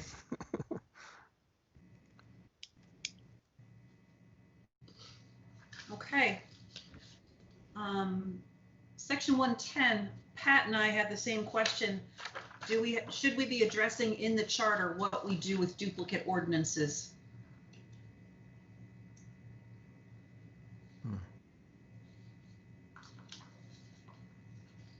Yeah, I'm sure there are more than a few. I'm sure there's more than ones I'm thinking of, but off the top of my head, I think that there's probably differing noise ordinances in the village versus the TOV. I know for sure that there's different firearms ordinances in the village versus the TOV, since that was focus for us for much of last year.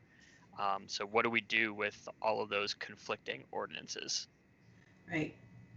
I mean, at the moment, I believe Chief Gary is working on, like the town outside the village doesn't have a noise ordinance. The town doesn't have a noise ordinance except in particular to noisy dogs, whereas the village has a specific noise ordinance. And so he was going to combine everything so that we have one for the town.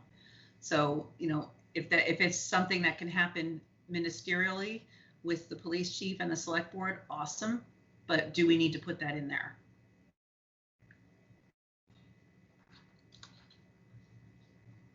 I think that was also one of the other reasons for having a transitional period. But it is a great question for Dan, how to do that.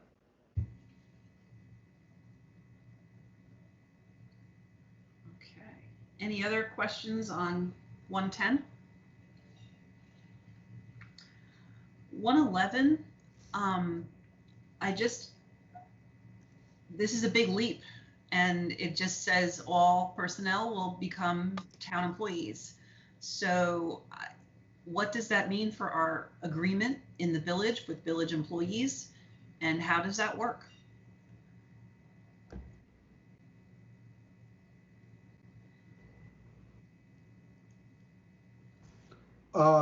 So our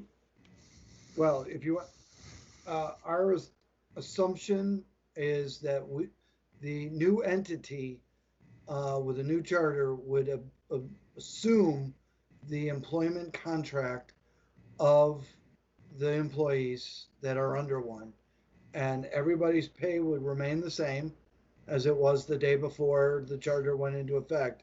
However, later on, there is an issue that you cannot have two separate unions covering the same personnel. Right. They would have to decide whether they're either going to be AFSCME or an association. And then they would bargain for a new contract. So everyone together, like all the employees who are now all the employees of the new town, would negotiate or would just make that decision? Well, we have a police union. Their contract is for 3 years. It would stay in effect till the end because it gets assumed by the new entity. And when a contract, we are currently or potentially going to be under 1-year contracts with the village association and town AFSCME. If it were to be not, so they would renegotiate as one unit in the future, not two units. And they would be negotiating with the town select board only. Okay. But I guess our goal with this is no one immediately loses their job based upon merger. We're not saying that jobs will not be changed or eliminated some date in the future, but not because of merger. Merger is not going to eliminate any employees. They just all move over to the new entity. That was always my understanding. I just want to make sure we're not running afoul of our labor agreement. And Dan will have to write that into proper language. And I had forgotten you had the foresight to negotiate a 1-year contract, so thank you. It was mutual between us and the bargaining parties. Does anyone else have questions about Section 111 on personnel? Okay. Andy, you had some questions and comments about 112. Yeah, 112, we are explicitly stating in our charter that we're going to have different water rates in different parts of town. I think it's okay to say there's going to be a transitional phase, but to specifically say that cost specific to each system will be, limits possibilities in the future. If we end up with a single department, yes, I understand that there could be different debt associated with them, but I think once all the debt is settled, that we could consider a single cost structure for the entire town. This could be another one of those gives from the village, if you want to look at it that way. Water rates in the village would, in that scenario, water rates in the village would go up, and those who are served by water outside the town, their rates would go down. But I don't want to limit what future select boards can do by saying that costs have to be handled. Well, Andy, are you referring to the sentence "costs specific to each system will be charged solely to the user base within the boundaries of that system, including capital and debt service"? Yep. So to me, that doesn't say that different rates are implicit. I mean, there could be a time when that evens out. This just to me says the capital and debt for this area is charged to this area. The capital and debt to that area is charged to that area, but it's not talking about the rate.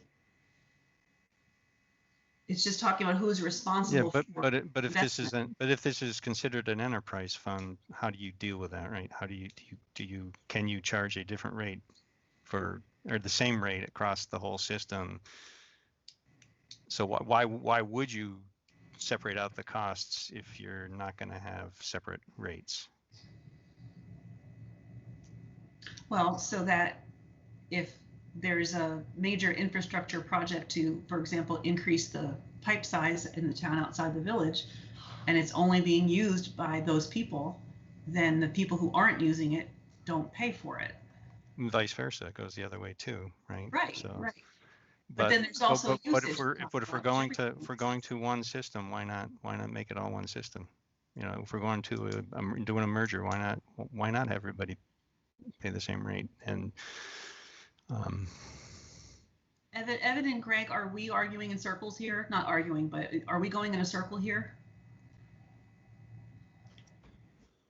And I'm not saying that we should go to separate rates, but this limits the ability to do that in the future because you're specifying it this way in the charter.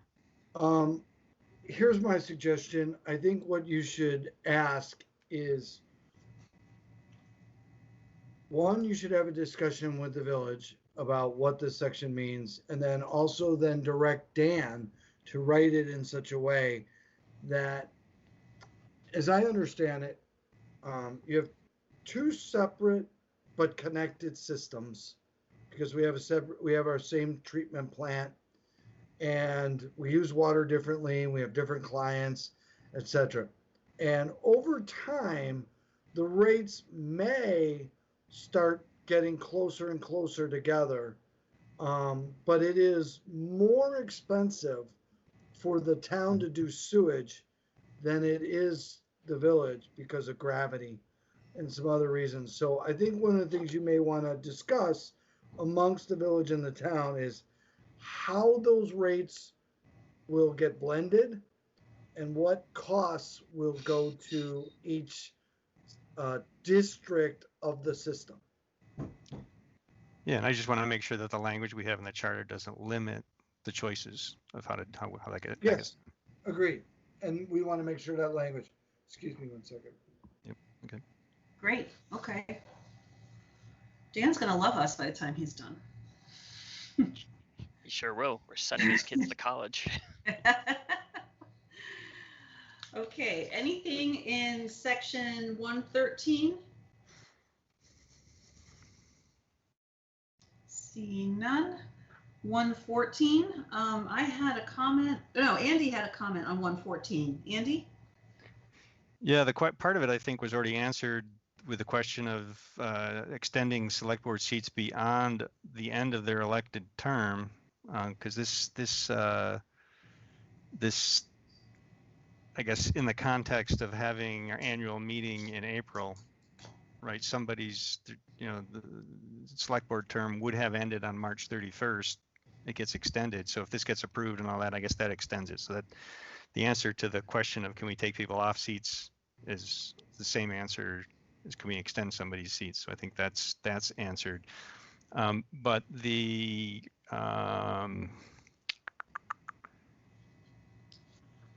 yeah, so I think my question there was answered. Awesome. By the yeah. And then skipping ahead to subchapter 2, Andy, you had a question on 203B, and none of the rest of us had questions. So, what would? Yeah. So the language on 203B was copied nearly directly from our current charter. In fact, a lot of the language in this proposed charter was copied from the current town charter. But this one has a whole bunch of stuff added to it. There's a lot of specifics that are added in the middle of this section that define specific things that are impacted by this section. And again, two questions. One is there a risk in adding all of these specifics because then it makes it specific, or do we need to just add a clause that says and the like, or something that says things similar to these? Like pursuant to section 103B? Yeah, 103B has the exact same words here, except this has got a whole bunch of specifics added to the middle of it. And what's the advantage of having the specifics, and is there a disadvantage to having the specifics in there if you don't also have a clause that says or similar, or because if something comes up that's not on the list, can you do it? Or anything we forgot. Right, or anything we forgot. Right. So that's where I'm Good question. raising the concern. Is it too many? Is it too specific and too constraining, or do we just leave it vague like the old language was? And I think this falls under, this is something we would want Dan to read and write and understand and give his legalese. But I understand the comment and I wouldn't want to miss something. Yep.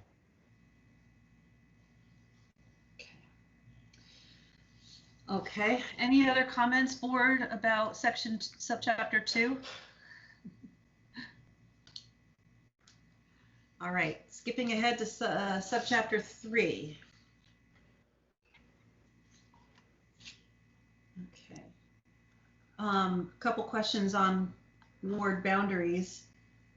Andy, section. Yeah, the question there is, do we need the way this is written? I think we would need to amend the charter in order to change ward boundaries. And so, is there a way to define the ward boundaries in our charter without having to do a charter change to adjust them? Should these be documented by ordinance or someplace else, right?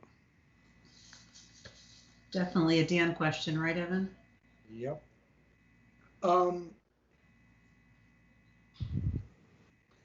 Yep, that one. So one of the other things that Dan was saying is, population's a funny thing. People move, developments get made. Maybe the 20 years from now, the village and the town don't understand why the two boundaries are the two boundaries.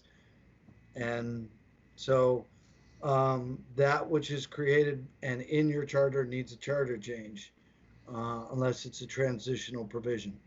So you guys should discuss along with the village how boundaries would change in the future. Whether there by is, chart. The last sentence of that section says adjustments will be made over time. So that maybe that covers that, that it could be adjusted without having to do a charter change. Yeah. Dawn, you have your hand up. Each year, or every 10 years, we do redistricting, and that's when the voting districts are established. So I'm not sure why you want to establish other wards when that hasn't been. Those are the state voting districts. Yeah. Yeah, so Greg just said those are for the state voting districts, Dawn, so 8-1, 8-2, and 8-3. So you're only going to vote, okay, I see what you want to just change local voting districts, not based on what the state recommends then. By the way, for everybody listening, we did look at that. The problem is proportionality. Right. Not every district has the same amount of people in it in the village or the town, because the state has part of Westford in, I believe, 8-3. Yep. So it does not make a complete equal district.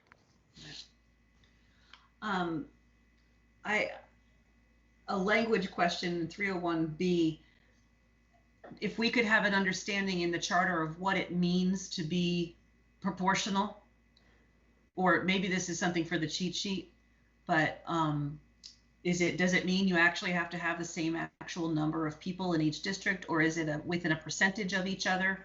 Yeah. That would be important to understand.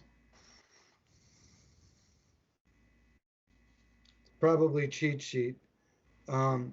Again, for people, it's more of a federal case and federal guideline, but mostly they say that district sizes have to be proportional within some, and Andy helped me, 10%. It's within 10% of the ideal. 10%. Yeah. Okay.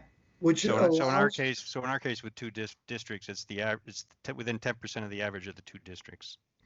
Okay. And that allows for shifts of population development. Sure.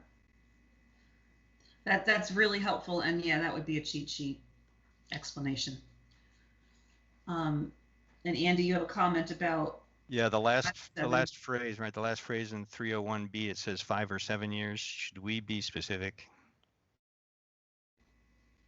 and pick either 5 or 7 or something else? I would think so.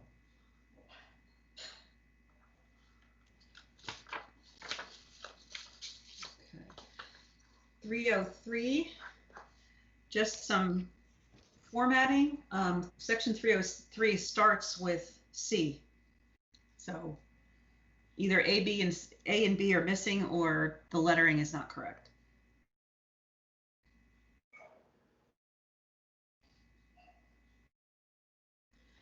And if we are going to propose and maintain in this charter a 7-member board, then we need to update that number in 303C to 7. And then we need to explain in 303E what that 7th member, what district they would represent.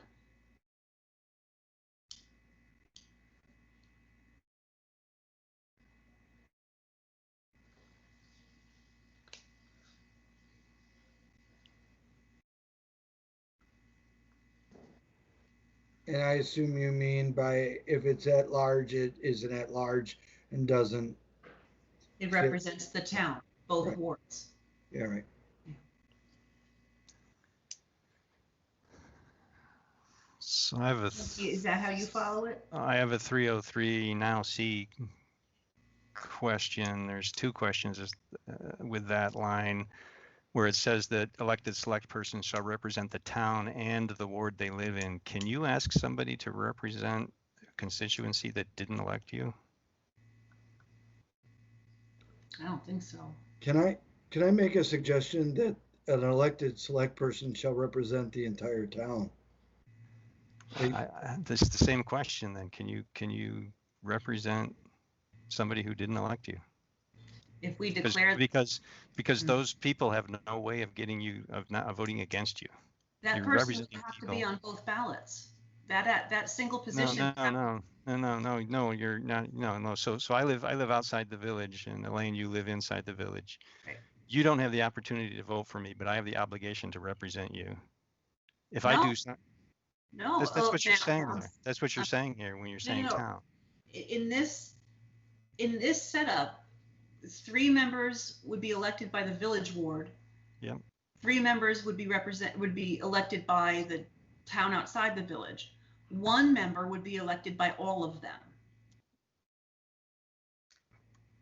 So that's right. That's your proposal. That's a different thing than what I'm saying here. This says that every select person will represent both the town and the ward they live in. Mm-hmm. Got it. Okay. And so Elaine, if I'm representing you and you don't like what I'm saying, you can't vote against me. You're stuck with me. I see what you're saying. And so I have a hard time understanding how we can have somebody represent a constituency that doesn't have the opportunity to vote for or against you. So I'm not sure that town and the ward. Got it. Okay. Is appropriate. I gotta just asking that question. Got it. The other problem I have with this line is it says the ward they live in. So if I move to the village, do I then start representing the village? Wouldn't that mean then that the ward that you moved from was now lacking? Yeah, so that's why it says the ward they live in. I think it needs to be the ward they are elected by, not the ward they live in. And we also have to somewhere say in here that if you move out of your ward, you got to leave the select board. We don't say that anywhere in the. Right. Perhaps that's in statute somewhere, but we don't ever say. Right. Or they must remain domiciled in the ward from which they are elected for the duration of their term. Right. So that's the language.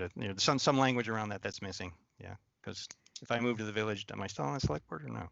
It doesn't say that. Dawn, oh, sorry. Dawn, you have your hand up? No, I don't. Oh, sorry. Okay. Okay. And the only other question I had was what does separate filing mean? Separate filing shall be made for an unexpired term. Does that mean that? Yeah, please explain.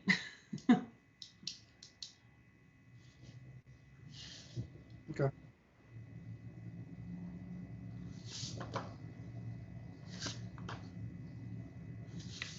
Okay, and Andy and Pat both have further comments on section 304. Yeah, I think 304 and 305C are redundant. They essentially say the same thing, one maybe more completely or differently than the other, but I think they are. 304 and 305C are redundant.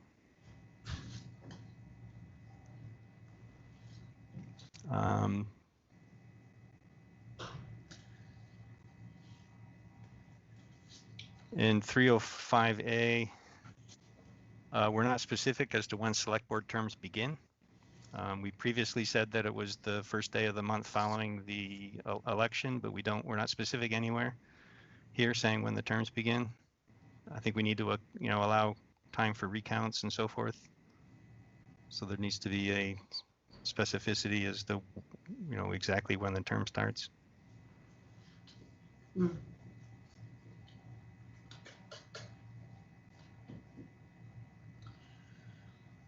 Well, I guess I've moved on to the next section inadvertently.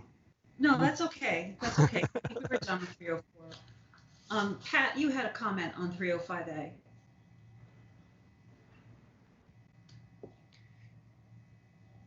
Yeah, I'm getting it pulled up now, and yeah, I think it was. I mean, it's.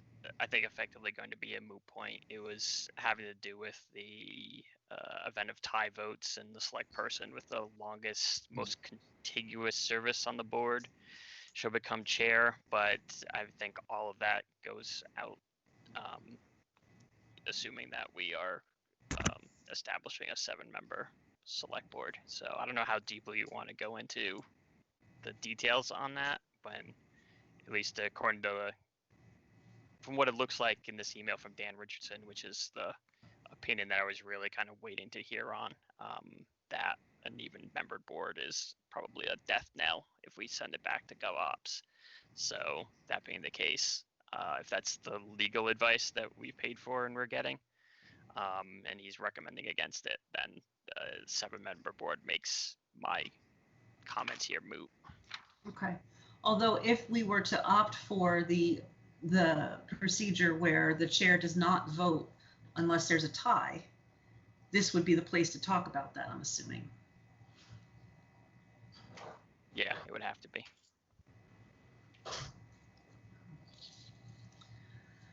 Okay. All right, moving right along. I guess I had a similar comment there, but I guess it's a moot comment if we're not doing a 6-member board. But there's also a possibility that 2 people that are tied for one of the seats could have been elected in the same election, right? So then you wouldn't have a seniority. Right. So there's still a discussion needs to be had there if that stays. I think your system, albeit, you elect your member to be the chair. You have a process to do it. You've been doing it for years. Yes, you have had some contentious ones, but you've always elected a chair eventually. But you do it from amongst your members. All right. 306. Yeah, we're working really hard, and it would be nice to make the stipend a little bit more commensurate with the effort that board members put in. I also, I suggest 2,000 per member and 4,000 for the chair, whoever that is. I also suggest, I didn't put it in my comments, but I've thought about it since, tying that to increases, like a 3% increase annually or something small, because the amount of work this board does and the amount of hours this board puts in, it comes out to something like 50 cents an hour, and no one's going to want to step up for that if we keep working at the rate we're working. So I really would like to make it at least somewhat rewarding financially, so that folks can have this, aside from the desire to serve the community, they receive some kind of stipend that is commensurate with their effort.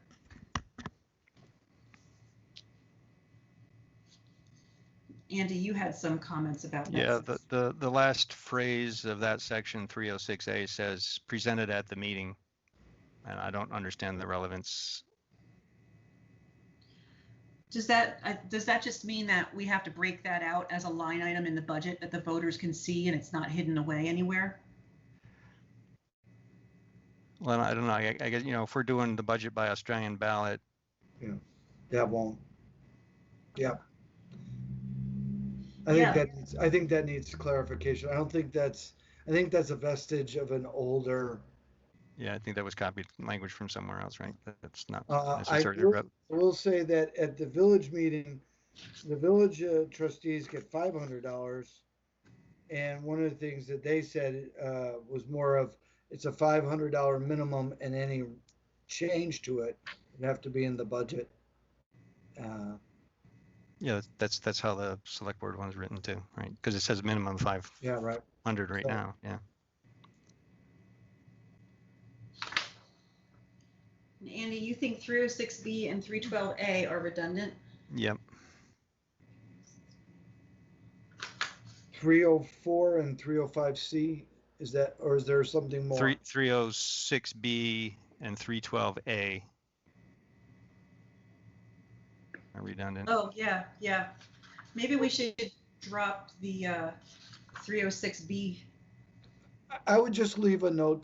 Let's just leave a note for Dan and see what his thoughts are for why, if they are necessary or not.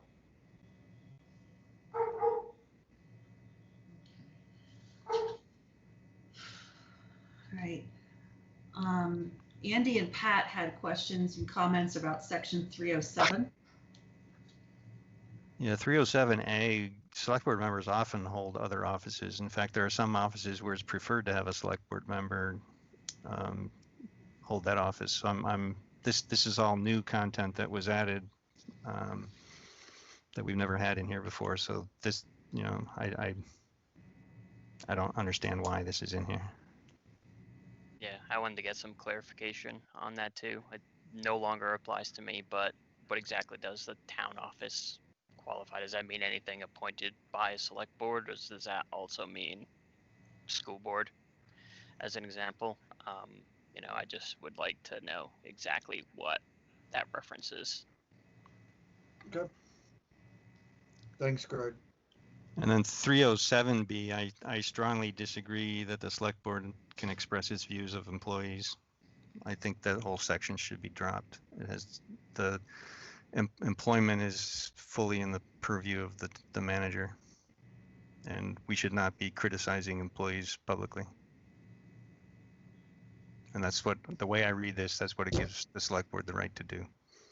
I wonder if it could be written in such a way that it basically says that the select board can discuss personnel matters with the manager in executive session, or, you know, as needed. I think that if we have problems with employees and the manager doesn't deal with it the way we like, then we deal with the manager, not with the employee. Understood, but I can also remember experiences in which there was a personnel situation that the manager really needed to inform the board that something was going on before he took action, so that the select board or the village trustees weren't surprised. Yeah, but I don't think that needs to be in the charter. Right. But I wouldn't want to limit the manager's and the board's ability to discuss personnel. Oh, we can certainly discuss personnel, but I don't think it needs to be in the charter here. Yeah, I think Andy's just saying you don't need it in the charter. Okay. You can do it. You can have an executive session and discuss with the manager your feelings and your thoughts. You just don't need it in the charter. Do I got you correct, Andy? Yep. And you certainly this makes it sound like you can do it in open session. Yeah. The way that it's written, which I totally am against. Board members, are you in agreement? I see Dawn nodding, I think. Okay. Yes, I agree. Okay. All right. Thank you, Andy. Pat, your comment on 309 was a little cryptic.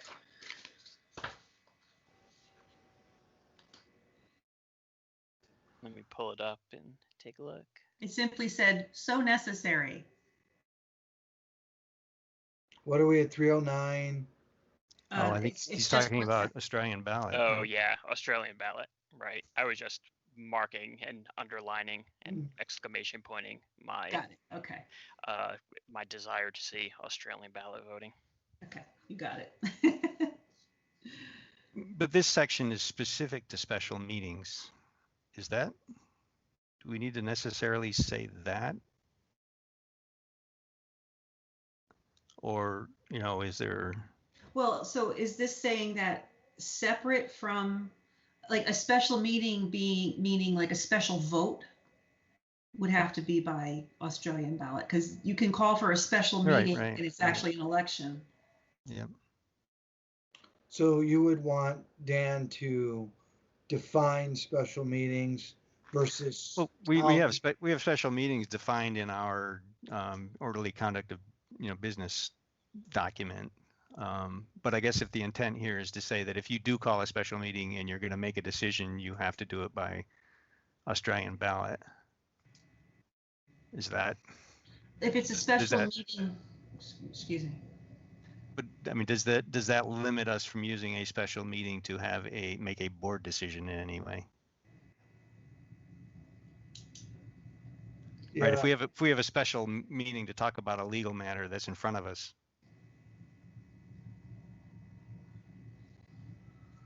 And it's a board decision. Does this say that we have to do it by Australian ballot? Yeah, I would say this is not written the way I think we intended it from a staff perspective. I think if there was a special, yeah, I would say that this needs to be recrafted. I think the intention was that if there was a special issue, that issue would go to Australian ballot. Like we were talking about local options tax. That's not something you're going to do on the floor. Right. I mean, technically, years previous, you could have done it on the floor of the town meeting. But since you're going to Australian ballot, if approved, there is no floor. What there is would probably be an informational meeting, and the real voting takes place on Australian ballot. But that wouldn't be for every special topic. Right. Like like tonight. Yes. or the areas where you can discharge a firearm. Yeah, so tonight is defined as a special meeting, and that our agenda says special meeting, but we're making decisions that are not Australian ballot. And you couldn't have one with all of these issues. Right. It would be in total. Yeah. But thanks for bringing it up. We'll clean that up. All right. 310 got a lot of comments, but seeing as we're discussing having an odd numbered board, we probably don't have to worry about it. You could still have a tie though if somebody's missing, right? Someone's absent. So this language can't be in there. And anyway, I'm not at all crazy about having an appointed person being a de facto select board member. No. Yeah.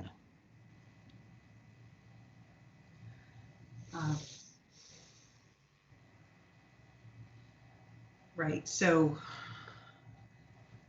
this is 310. Right, so we're defining a quorum.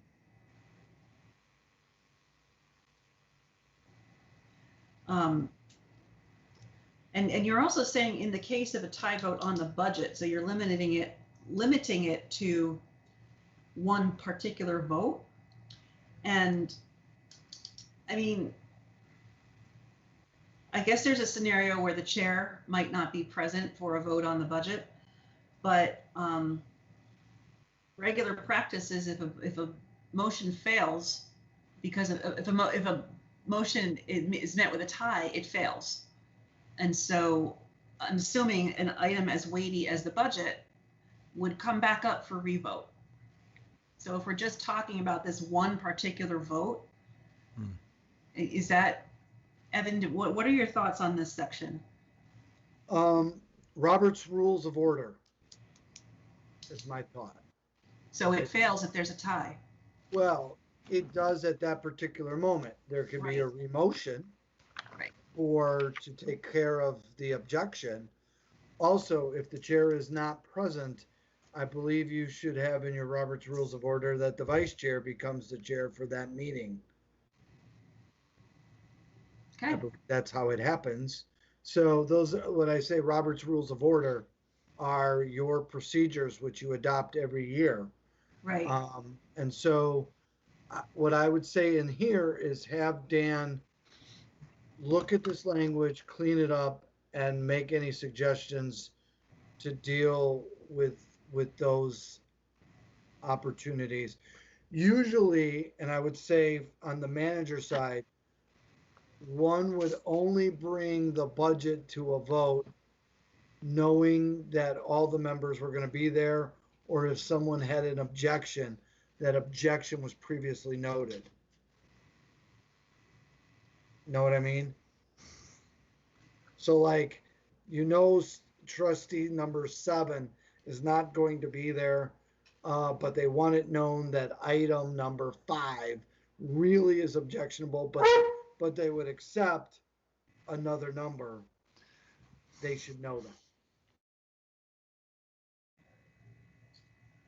Okay, so Dan's going to revisit that one for us. But yeah, he would be the one to write it better than I could say. So I'm just reading this section again here, and I missed the fact that it says that you have to be, if you've only got four members constitute a quorum, and then you have to have a unanimous vote in order to take any binding action. Is that really intended here? What's intended? Is that what? I'm sorry, it actually is. You need 4 affirmative votes to pass anything. So if you only have 4 members there that night, all of them have to be a yes. For any for any business item. Is that true? I mean, do we have that rule now where 3 of us are there? We've had so few instances where people have voted. I mean, we've had votes where for approval of the minutes where we've had a 3-to-1. Yeah, I mean, you could change that if you want. I think it's your charter. I think you could say then a vote is of the members present. right. A majority of those present. So if you only have 4 members there, you can't have a 2-2 tie. I guess it could be 3 yes and 1 no. I do think that's our present practice because we've had a handful over the years of 3-1 votes that, or 3-2 votes. I mean, because if Well, no, you this would oh, right. That's the question. Does that 4 affirmative votes only account for if you have a minimum quorum? yeah, I would definitely like Dan to weigh in on that. And I'm pretty sure we can confirm that in the past several weeks, months, when we've had 4 members on the board, we've had 1 or 2 3-to-1 votes, maybe on the minutes. Sure.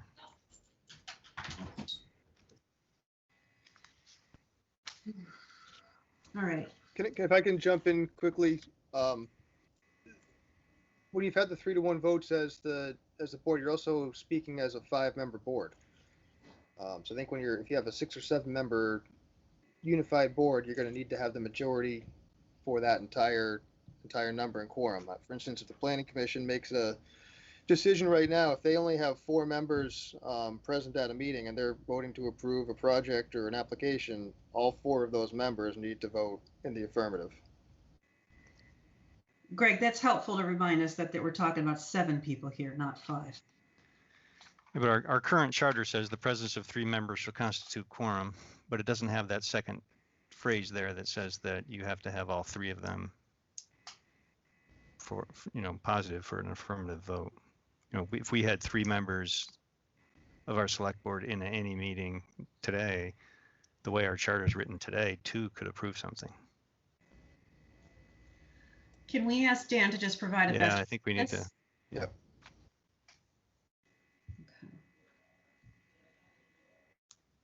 All right. And Andy, 311, you had a comment on? Oh, 311. There's so many comments. This is some hard work to go through the charter, and I appreciate how thorough everybody was. Yeah, 311, this is another one that was copied from another section. But in this case, all the specifics were dropped. And so, we explicitly listed who the select board appointed, and now we're not. So I just don't want to lose a power that we have inadvertently. I think we need to just cross-reference and make sure we're all okay with what we no longer have explicit ability to do. And is the language adequate to allow us to appoint who we need to appoint?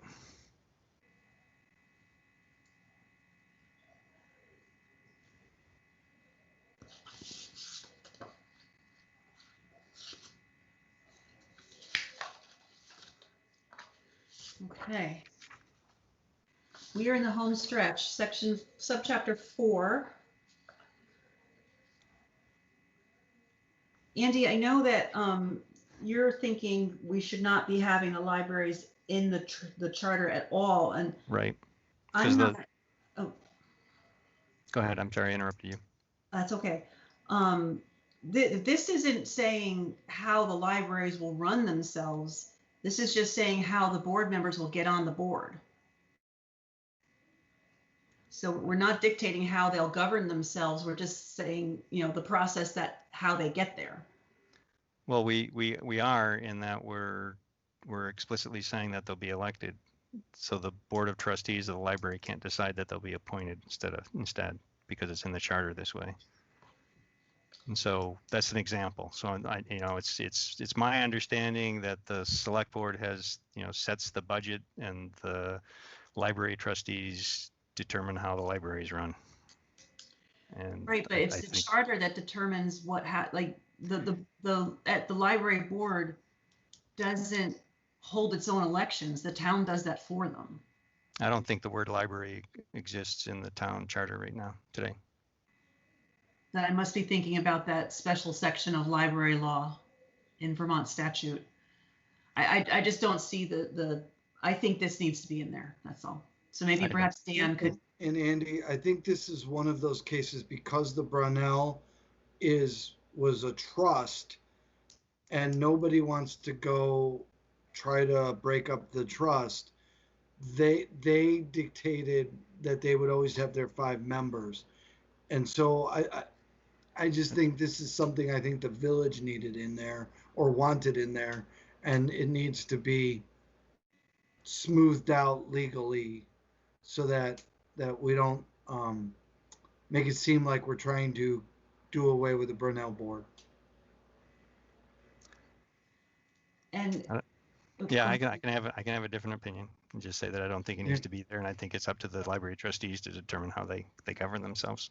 So that's my position. Yeah. This is just a question that I have. Is the Brownell board clear that with this new charter and with a merged community, it does mean that anybody from the entirety of the town of Essex can serve on the Brownell board as an elected board member? I just want to make sure they're aware of that. I believe so. Okay. But we could double check. But we've had a meeting with them. They understood that. They need to update their governance document in concert with this. They might. Yeah. And we all need to understand that the 5 members from the Brownell Foundation can be from anywhere in the world. Right. The permanent Brownell board members. Yes. Yeah, the foundation is their fundraising. Right. And we have no say as to who they put on or how they. Perpetuating. Yep. Yeah. A curious legal setup. It was an interesting deal 100 years ago. Right.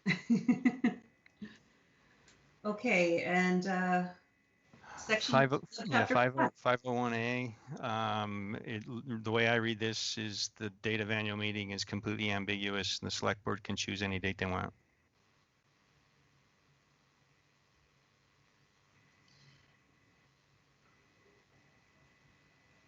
So if we, at that earlier discussion we had about matching it up with the school board, et cetera, if that's in the charter as it's going to be the first No, Tuesday that's just the first one. That's just the first meeting. That's right. Okay. Okay. So this needs to be more specific.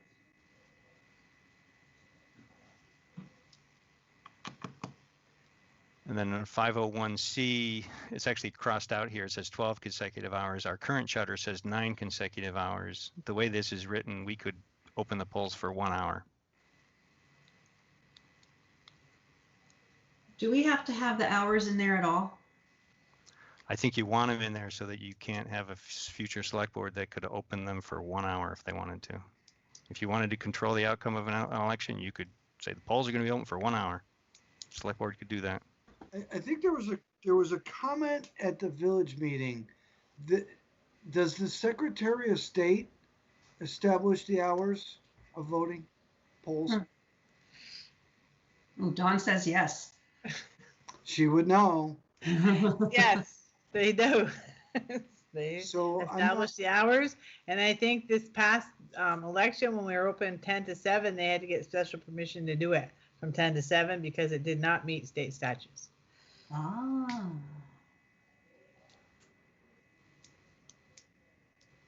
So I But think our- I think the language may or may not need to be there about the hours. Mike, But our current charter has it with 9 consecutive hours as the, yeah. And if the Secretary of State trumps you, Yeah. Oh, yeah. Perhaps it's you put in violation there- of your charter, but you had no choice. Perhaps if we put in there that the ballot boxes shall be open pursuant to statutes set by the Secretary of State or rules set by the Secretary of State. that works. Can I ask a question though? Why would you change it to 6 a.m.? Beats Some me. people get up early, Don. I'm guessing a typo. I understand, but it's hard enough to get election workers, and if you make them have to come in even earlier, it's going to be very hard to run the polls at 6 a.m. Don, How does your cat feel about that? I'm sorry, he doesn't normally do this. Oh, he's He wonderful. wants Don't to be worry. on camera. Don, a lot of your workers are up at that time anyway. So this isn't saying that we start at 6. It says you can't start any earlier than 6. So I think And our current charter actually says between 6 a.m. and 10 p.m. for minimum of 9 consecutive hours.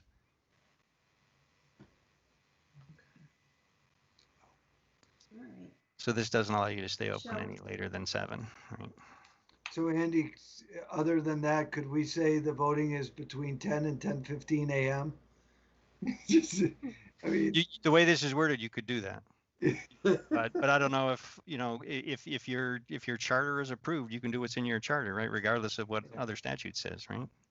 Because it is Let's not- statute if it's Let's approved. make sure we don't give Yeah. future select boards permission to make it difficult for anybody to vote. Yeah. That's I my think we point. want to promote voting. And we do not want to hurt our poll workers. They work very hard and long days. Yeah. Before and after voting as well. Shall we move on to subchapter 6, which there's just one quick comment from Andy. 605 adds a public nuisance clause, which I think we've been told in the past doesn't referring to public nuisance. So I'm not in favor of having a reference to it in our charter, because who knows what it means and who's going to ask us to do anything because it's in our charter. Okay. Seems it should be an ordinance thing, not a charter. Yeah, right.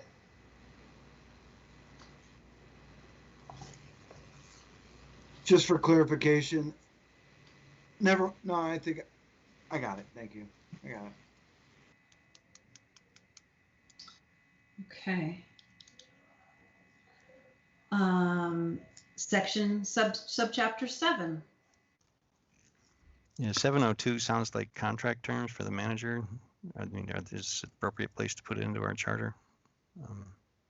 Yeah, that's a good point that you raise, Andy. I'm trying to recall, are similar phrases in our existing charter? No, they're not. This is all new. It's a whole new Okay. section. So yeah, it would be interesting to hear from Dan whether this is something that should appear in the charter or if this is strictly in the purview of the contract the select board signs with the manager.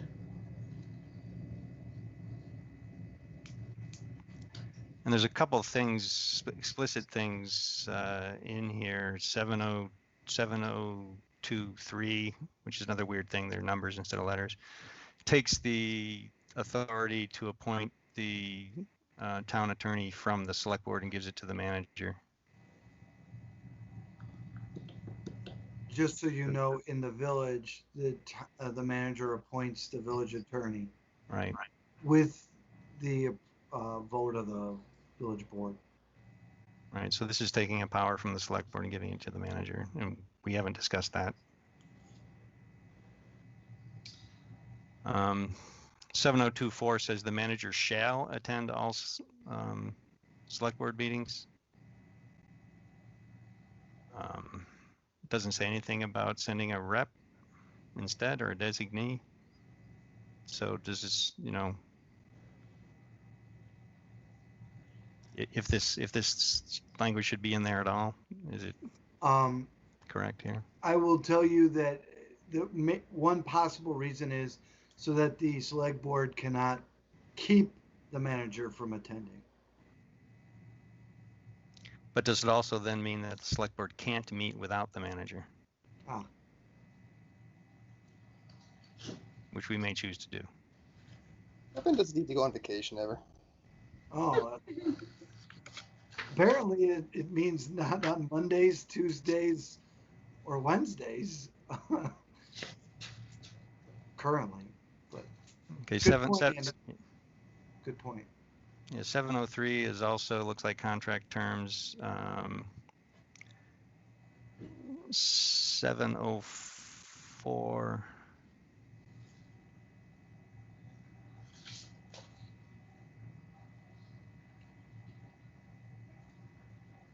Looks like it should be a policy and not charter language.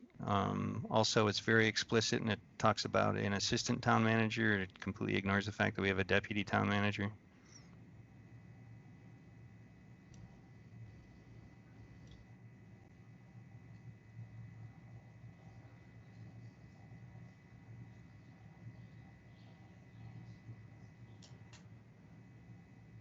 It's funny too, because I only do it by memo.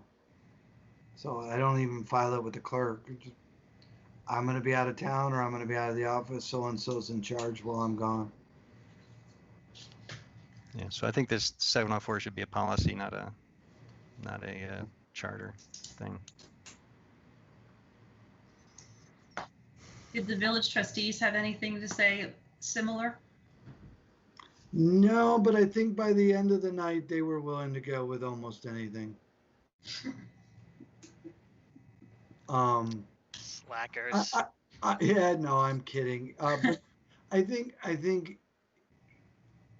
I agree with Andy. There are just some things in here that maybe don't need to be there, but maybe that you may want to just say that his or her contract shall include X things that are addressed.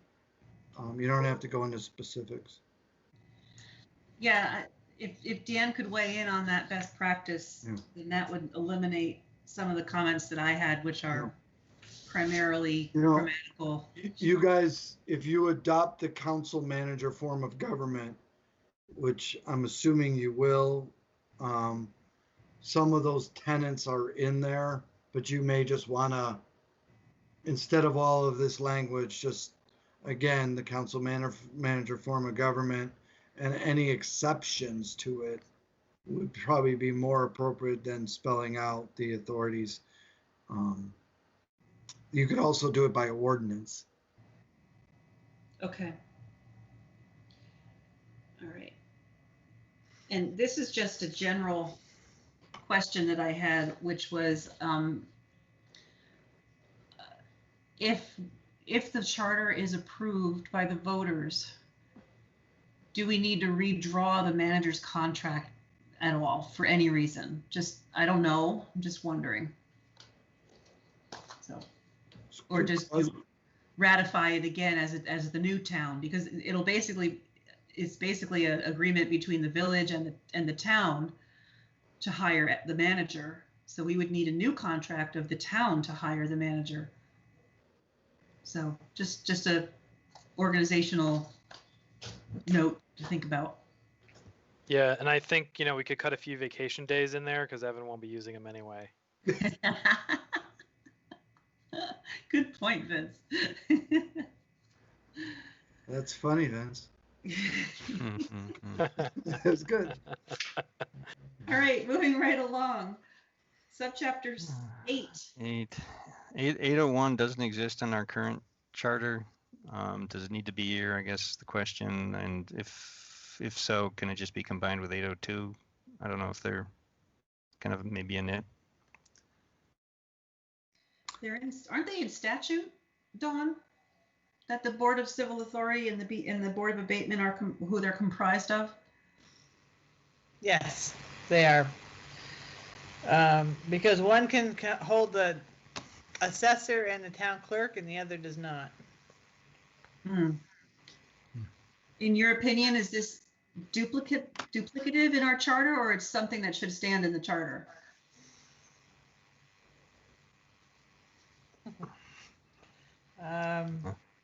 It's pretty much a duplicate, if you, in all honesty. It can be combined into one, as Andy suggested.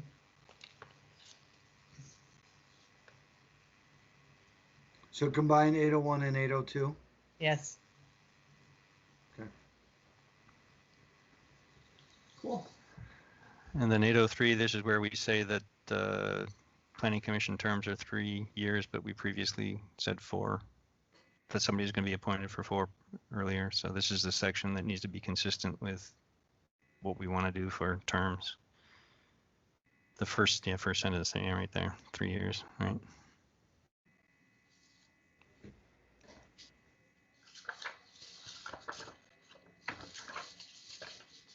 Okay, 804, we already talked about the DRB discussion, and then 805 is another library question, which I'll object to later.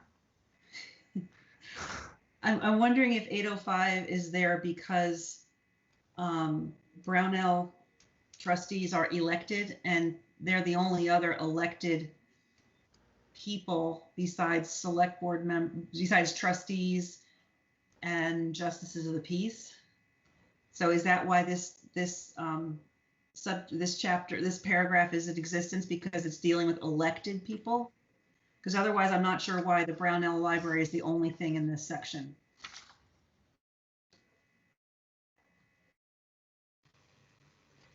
And then the question is this redundant with the other one, the other section that refers to them. Right. Elaine, this one tells you though that they must be a qualified voter in the town of Essex, and the first one does not. Good point. Maybe. Wait a minute. Let me look here. Maybe I missed it. It's longer, so I don't know what's in this one that's not in the. Be eligible to hold the office. I think it's 401. Right? Way back.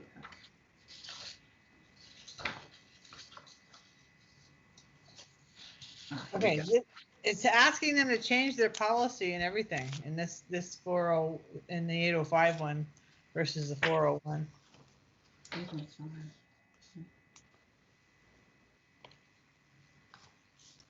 So is this a transitional thing that should be in the front section rather instead? That's a really good point. It is transitional. So it should be where 401 is and not.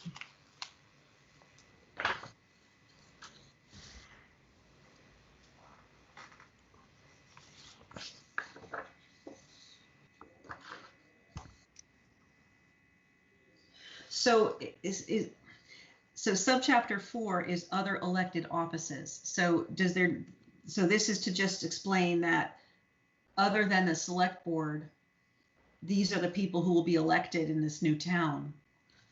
But 805 is transitional for how the Brownell in particular would deal with their currently elected officials. Yeah.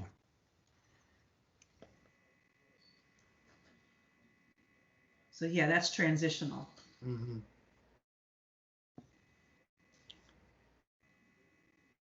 And maybe what it should say is Brunel Library Trustees transition period, transitional.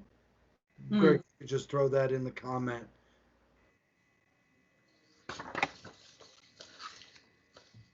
Maybe it's just the title that's.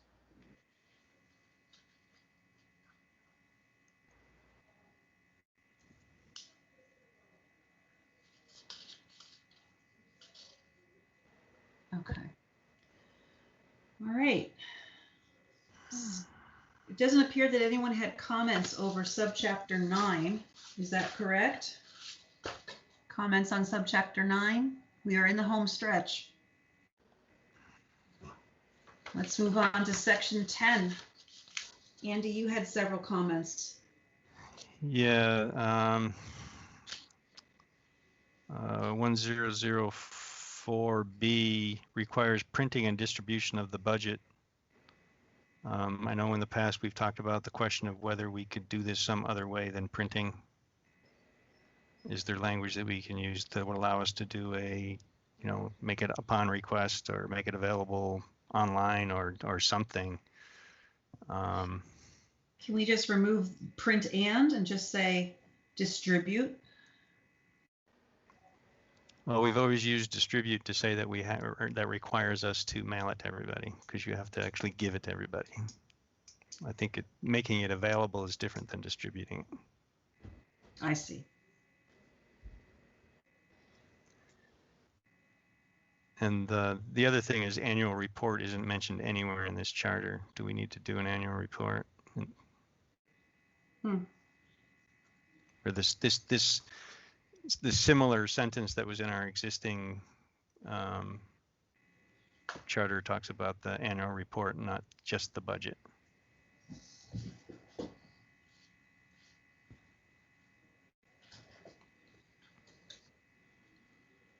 Okay.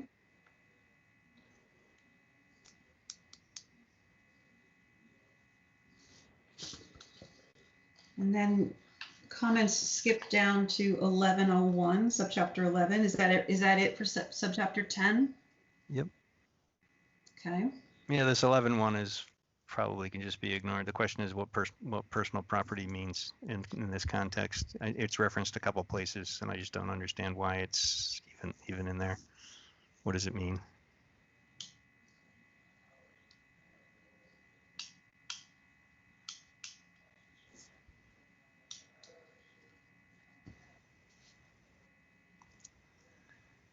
And then 1102, this is a hard question to ask, but I don't know where we get our authority to hold a penalty on education taxes comes from.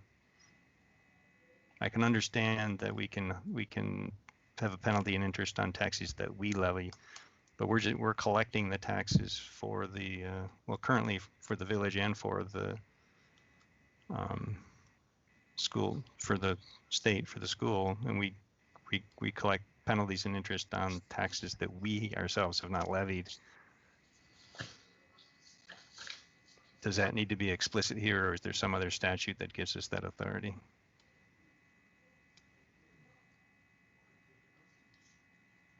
Because I've always worried that somebody could come back and say, hey, your charter doesn't say you can give me a penalty on my education taxes. Evan, I may be wrong, but I think this might be a practice that, you know, the towns are charged an 8% penalty if they are late. And so that 8% is passed on to those who are late to the town. Is that correct? That is correct. Yeah, but we have in the past told people that we can't waive that because it's in our charter. It is But possible that's how we've told people. That may be and Andy, you may be correct. That's what we've told people as how we've defined it. I would have to talk, we would have to talk to Dan and or Sarah as to if this really does need to be in there, or can it be done by ordinance? I would tell you that if we don't have the ability to charge, we would be in big financial issues. But recently, the legislature passed a bill allowing select boards to waive that because of COVID. Yeah, they can wait. You can waive it if it's in your charter, but if it's not, I'm just looking for the authority to levy a penalty against taxes that we're not. You're not looking to get rid of it. You're just No. I'm just asking for where the authorization comes from. Right. So that we can explicitly point to it, because I don't know where it is. Okay. And I lied about chapter 10. There is one other comment I have. I'm sorry, I missed. 103 and 104A are redundant.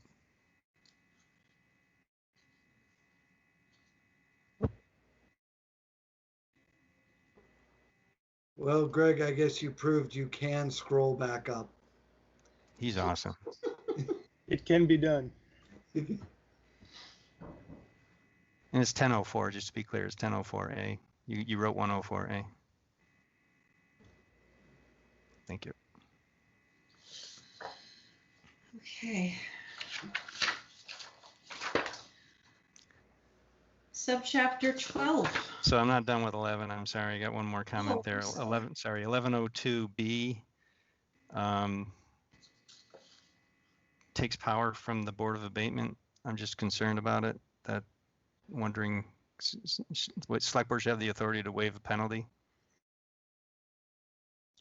Is that taking power from the Board of Abatement, and can we legally do that in our charter?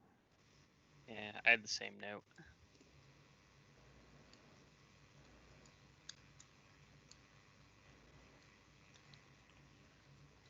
We have the authority currently, but it's temporary. Right.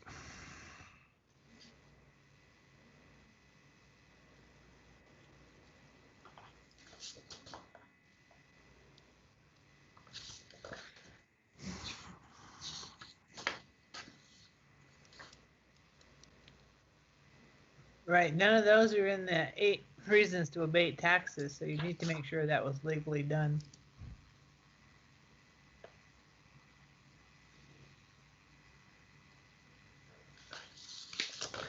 Although, Andy, I'm not sure, because this is only on late payments.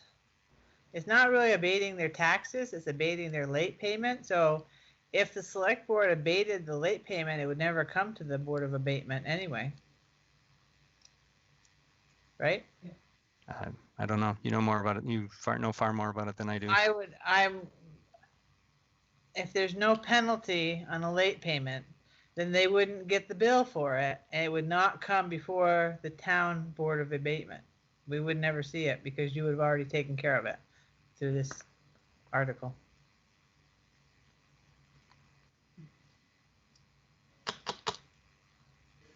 Just want to make sure we're doing it right. Okay. And then the very last one here, Greg, I'm going to challenge your scrolling up skills again. 1201 and 10002 section 4 are redundant.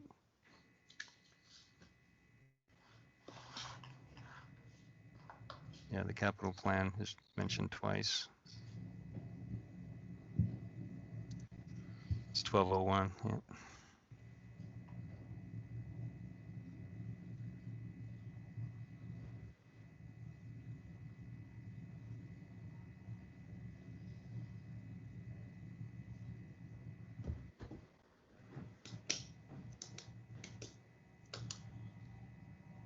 Yep. That's the right section. Yep, you got it right. So now I have to apologize because I've got a bunch of things that were dropped. I didn't, as we were going through each of the section, I didn't refer to both of my lists. Please go ahead, Andy. It's important. Yeah, okay, so should I go backwards? Oh no, actually it doesn't make any difference. Oh wow, right, because this is looking at our new charter. I mean, looking at our current charter, and there's no reference to it in the old charter, or in the new proposed charter, I mean. So section 103A of our current charter was copied to section 203A, and it deletes the phrase "and impose penalties for the violation thereof." And this is talking about ordinances. So I'm just curious why we've lost the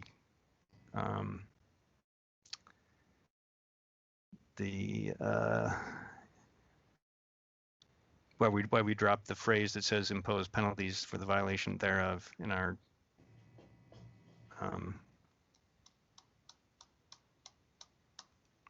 ordinance section. 103B, the last sentence about condemnation as a way to obtain property was dropped. Are we losing something by removing that sentence?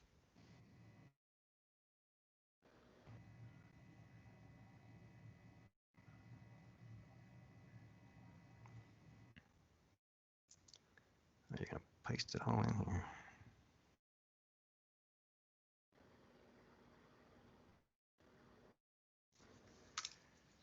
He's a wizard.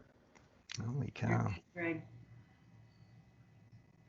Yeah, 103C was dropped from the proposed charter. This it has explicit language in there about establishing apartments that don't currently exist.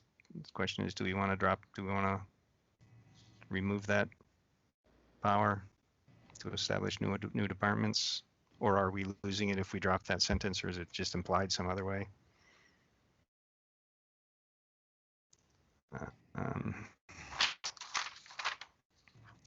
Section 109, already mentioned this, there's no reference to the annual report in the new charter. 201 is dropped from the proposed charter, which removes the reference to electing a moderator at annual meeting. Yep. It mentions electing a moderator at the organizational meeting from the Right. floor, Right, and that's the only place, yep. Yeah, I have a comment in the other document related to that as well.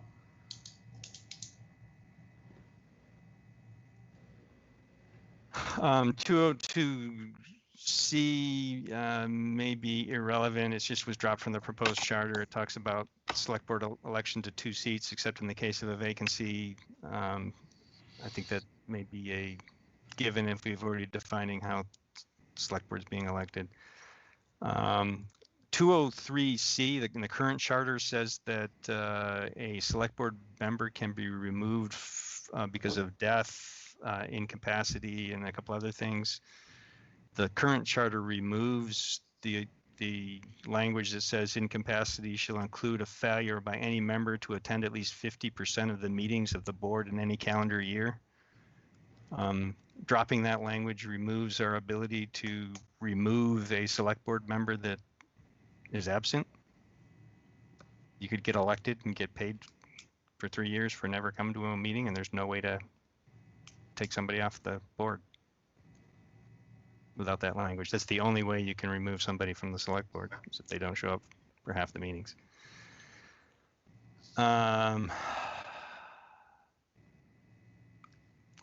Section 205 was dropped from the proposed charter. Just a comment that we specify electing a clerk, but that clerk has no duties defined in the charter. So dropping section 205 drops the duties that the clerk has. So we elect a clerk, but they don't do anything.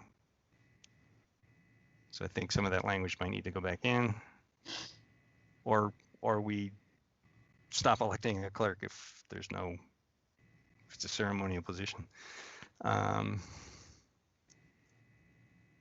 Section 303 was dropped. It included a clause about making budget adjustments and having to explain them. I think that needs to stay in there. 304 and 305. Oh, yeah, 304 and 305 were dropped. This deals with the explicit ability of residents to petition an ordinance change. So we've completely removed the ability of residents to petition an ordinance change, and I think that should not be dropped. Yeah, that was a good catch. Let's see, I already asked the question about the business property. 602 was dropped. This one explicitly lists the officers that are appointed by the manager. Just questioning whether we're giving up manager powers by not being specific. Also noted that the town treasurer, which is appointed by the manager, is not mentioned anywhere in the new proposed charter. I don't know if that's a problem or not, whether we have a appointed treasurer or not. And then the last one, this one's pretty important relative to our discussion tomorrow, is we dropped the section on employment non-discrimination. The whole section's just completely gone, and the new charter doesn't include the word discrimination anywhere.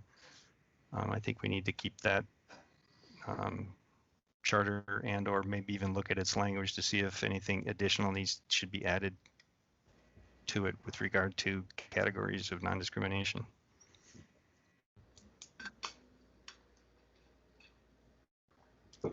Andy, thank you again for doing the extra work of comparing the proposed charter to identify what's missing from the existing charter. It was very helpful.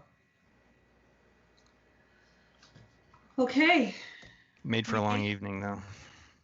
well, this is the most important work we could be doing, so I'm grateful to you for that. Before we wrap this up, two things. I just have a couple closing comments to our little workshop here, and then I want to open it up to the public for comments.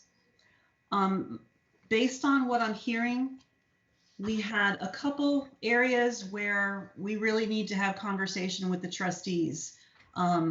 Sidewalk district, downtown district, potentially pushing out the taxation schedule a few years after passage. But what I didn't hear, and I want each board member to confirm for me, that there was nothing in this proposed charter that was a showstopper for you. Was there anything in here that for you was not in the best interests of the town of Essex, was not in the best interests of the citizens of Essex, and was something that would prevent you from moving forward without serious discussion? Can you all give me a sense of how you feel about the charter, where it stands, based on the comments we made that we assume that Dan Richardson is going to address for us?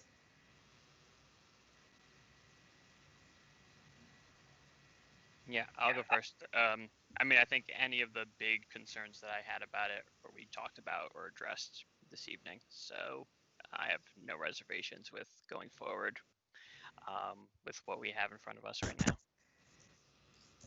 Thank you, Pat.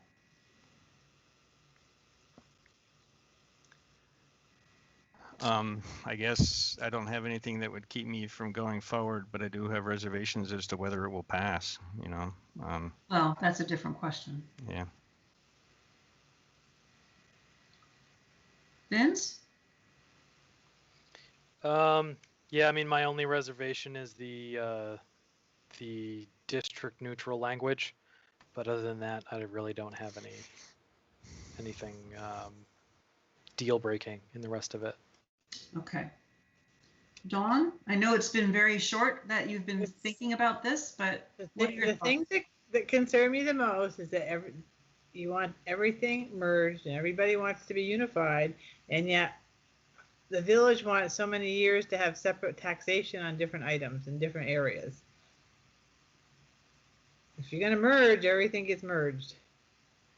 So Dawn, is the fact that we have some transitional years built into the charter a roadblock for you, that you would not support the charter? I think not so much the years. Well, they're a little long for me. I'd rather see it wrapped up sooner, but it's the fact that they can still tax for sidewalk care, and I forgot now because the cat is sitting on it what the other one was, but for the economic, their beautification or their development for the town green. The downtown district. Still tax the village people. They're still calling them, they're separating them from us again by doing it that way. Even though that's a temporary thing. Right.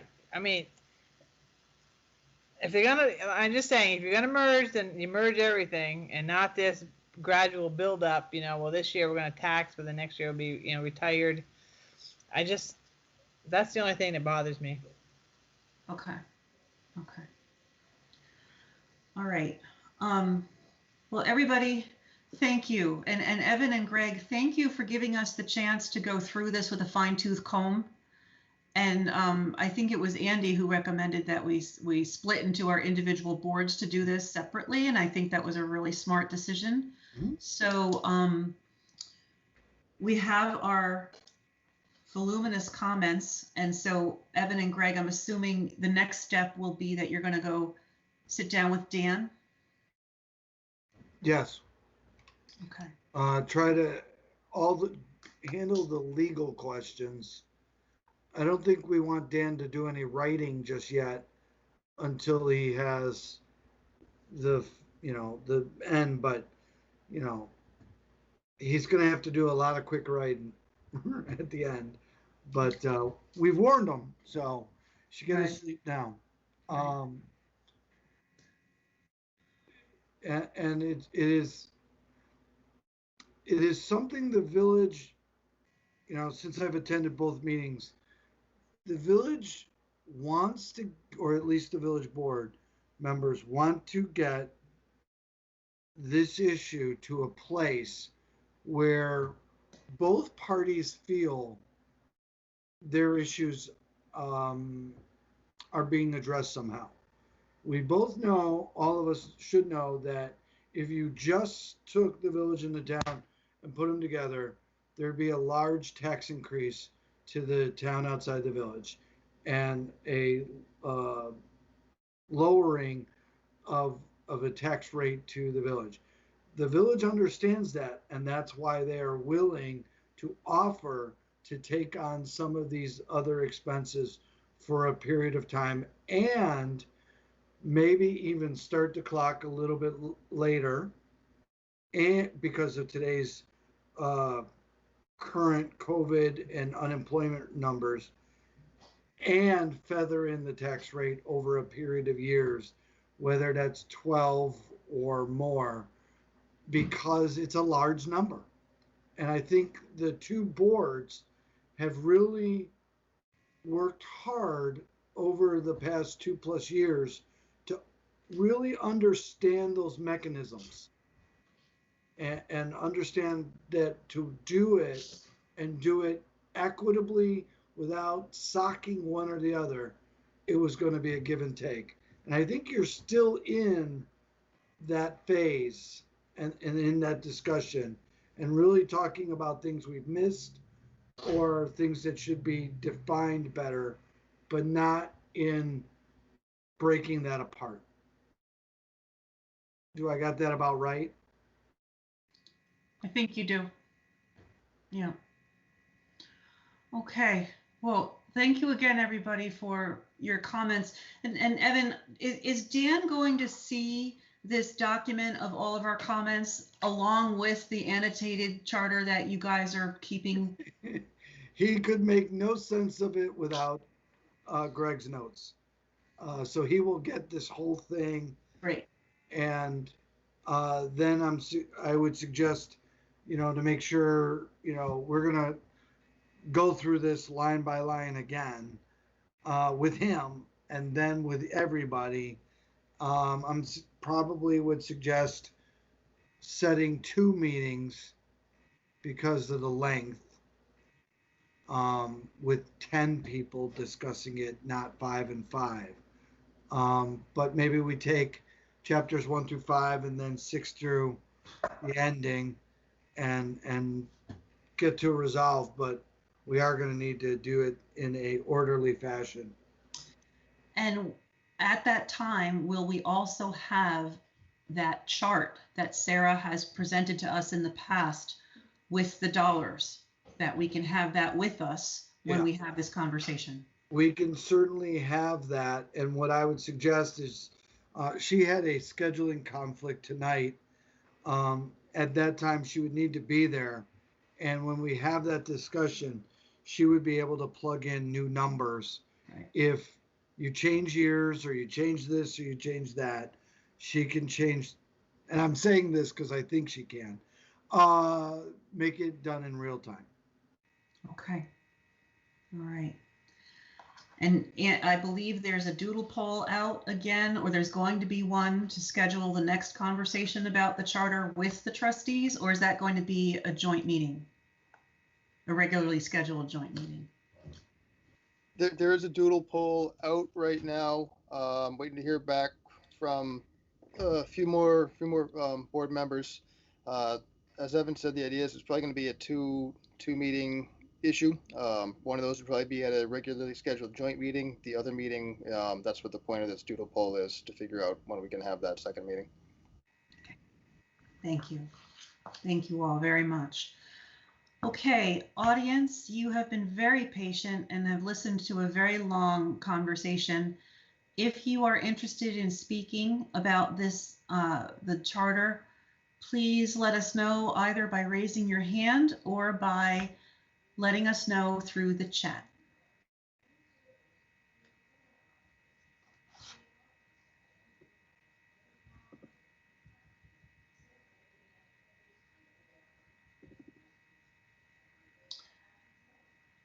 Okay, I see Ken wanting to speak? Evan, can you take your hand down so that we, I didn't know it was up. yeah, it's still up. Oh, yeah, thanks. Thank you. Okay, go ahead, Ken. Hi, good evening, folks. I just want to make an observation, I think, that I was always wondering why it was that towns generally, when they're merging with their village, they tend to use the existing town charter and amend it. I think all the work that Andy just did kind of illustrates it.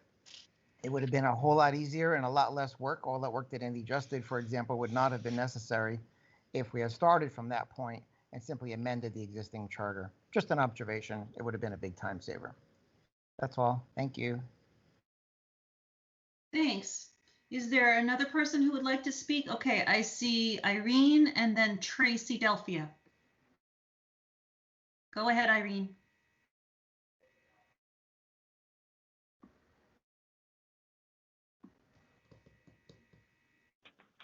Terrific. Thank you. Let me head into the garage so my family doesn't hear me. Just a couple notes on some of the things that were said tonight, if I may. I heard Evan say that populations change, which they indeed do, but right now the populations of the local district that the school board uses are about as close as you can get. Both just a little under 11,000 people, so they are very proportional. There were comments about the even-numbered board and what the Government Operations Committee said. I would suggest you go to the tape of the meeting on May 7th. Only one member of the House Government Operations Committee said anything negative about an even-numbered board giving him heartburn, and that was the person who authored the letter that you all received on May 29th. So I would just caution you that 10 members of the House Government Operations Committee were fine, didn't say anything about an even-numbered board being a problem, etc. So again, I wish that there is a little more truthiness, as Stephen Colbert would say, about what was said by House Government Operations Committee when they actually had the conversation. I've heard it said that a town charter should be a framework like a constitution, and I think this particular version gets way into the weeds, and we would all be better served if there were less material there to read. I've also heard people fear a tie vote, and I would just remind you that, as Robert's rule says, a tie vote is a no vote. There's nothing wrong with that. There's been a lot of work done, I agree, over the past 2 years on putting together this charter. There are also things that still need to be addressed, such as the cost of alternatives, the cost of merging, the cost of what the balloon payment will be to the town outside the village once those 12 years are over. And again, just reasonable estimates. We understand that there are unexpected things that come along. But if you look at the newspapers from 1999, the select board put out all kinds of charts to show the cost of separating, cost of sharing, the cost of status quo over the coming years. And I think our populations would be well served to be able to understand by looking at data like that, just what this is about to cost them. Thank you. Thank you. Tracy. Good evening. Hi. So I've been taking notes because I'm a list maker. So bear with me, and I apologize in advance if I'm a little too verbose. In subsection 103, town meeting day in Vermont is an institution. It's when a vast majority of communities vote, not only on their elected officials, their budgets, so on and so forth. There are various employers who give that day off to encourage people to vote. I would highly encourage the select board to leave voting at town meeting day for that exact reason. Let's see here. Subsection 110 seems to state that the select board gets to amend or appeal any and all ordinances. I just wanted to confirm that these changes would go through the public notice and public hearing period. The changes to the charter or the ordinance changes? The changes that are listed in 110, I believe. It's select board shall be fully authorized to amend or repeal any ordinance according to the provisions of subchapter 6. Yeah, there's usually a hearing process around any ordinance changes, right, Evan? Yes. Yeah. Yeah, I just wanted to make sure that those would still apply. there's a code of ordinances, and within that code specifies what the requirements are for ordinances. There will need to be a discussion on whether the town wants the town version or the village version or a modified version, because they do them differently. Yeah. And again, And just wanting to make sure that we're all on the same page as far as public hearing, public notice, public input, and having it be a joint decision. Because how it's worded, it appears that the select board would just be able to unilaterally go ahead and make those changes. it says subject to subchapter 6, and subchapter 6 explicitly says all of that. Okay, I You know, apologize. method of adoption, public hearing requirements, effective date. Okay, great. Yep. On 203C, I just want to echo the absenteeism for 50% of the meetings. I think that's important. Also 304, the language would then state that the select board a vacancy shall be filled. If a vacancy occurs 1 or 2 months before an election, I think the select board should have the option not to fill that seat for such a short time period. In the current charter, it has May. So I would just like to give the select board that choice as to whether they wanted to fill a vacancy if it was that close to an election.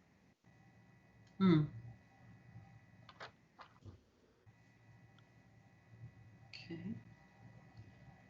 And just a general comment on 310, per Robert's rules, any member who voted in favor of a motion that failed can then move to reconsider that.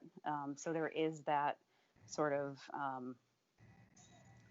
not backpedaling, but there is that protection there. If the feeling or new information arises, a motion can be reconsidered.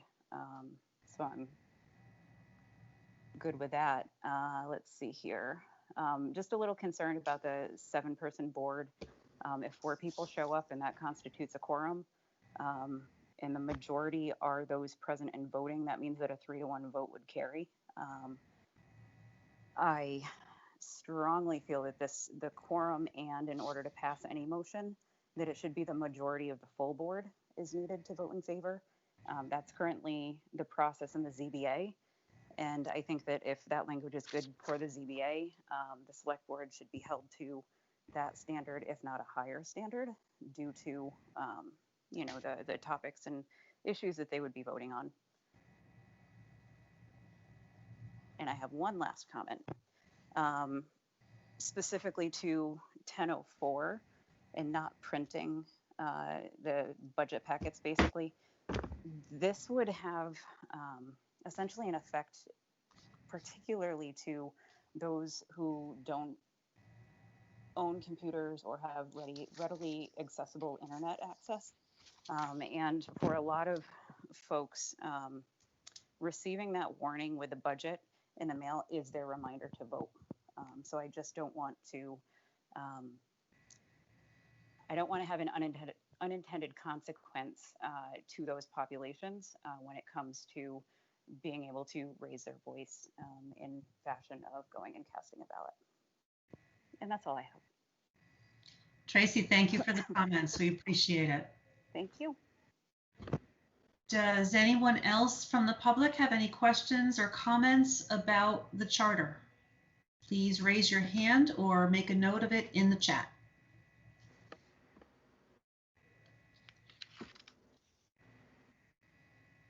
And is there anyone who's on the phone but who's not? Lorraine, and we'll need your last name as well. Can you hear me? My last name is Zaloom. And yes, we can hear you. Okay, my last name is Zaloom. I was curious about the quorum being 4 in terms of this being more of a green document. If we're going to work toward wards and redistricting at any point, does that kind of lock yourself in instead of just leaving it a more general definition of a quorum? I'm not quite sure I understand your question. Are you wondering whether having ward representatives precludes a quorum of the board? No, I'm saying if we go forward as a town and as we grow and as we are looking to create wards instead of now a village area, we're districted basically by the town and the village, right? Right. And at some point, there's a lot of talk about breaking it up even further into, deeper wards, so it's better representation. And if those sizes of representation or the select board size changes because of that, doesn't it make more sense maybe to make that language more green? And the definition of quorum is basically a majority, right, of a member board. I may be wrong about this, but I think if we were to change the number of the select board, that would require a charter change. And so therefore, at the same time, we could also edit, change the section on quorum at that time. Because I think we do need to have some rules around how the quorum operates, because as we learned this evening, we're not even sure. Right. So I guess that could be also a question for Dan, but the opportunity to change that language arises whenever we have a charter change. So we can make changes to it. Yeah, because I was just thinking about what Evan said in terms of the recommendations is simplicity, right? So right. When I look at what the definition of a quorum is, it's the minimum number of members that must be present before a meeting can start. And it's at least half of the voting members. Right. So I'm thinking that's the definition. Why not just use the definition instead of putting an actual amount in there? Because it's green. You don't ever have to change it. Right. Okay. Thank you. You're welcome. And then also just a comment about just an interesting side note. When I was researching representation and kind of how we're Eurocentric in our thinking and the way our country has always gone in history, I ran across some tribal language I'm sorry, I don't remember what tribe it was. It was a Native American tribe, but they spoke of their governing bodies as opposed to the way the Eurocentric models are, which are leaderless. And I thought, whoa, what? Like, what? You mean you run without a president? It's a major shift in thinking, but I kind of like that concept because you have to work through what you don't agree on. And if there's not enough agreement, pass it. So just a thought in terms of this back and forth on equal representation. And then my brother, who's a lawyer, had also mentioned about mayors and the way that that survey was designed in terms of the question of a mayor. There's preconceived notions about mayors, and really you can define what a mayor does in any charter. And so perhaps part of that, the way the survey was posed, has to do with the response. So anyway, just some thoughts, okay? But thank you for your time, you guys. Hard work. Thank you very much. You're welcome. Is there anyone else who would like to make a comment? And if you're on the phone, please, you can use *6 to unmute yourself.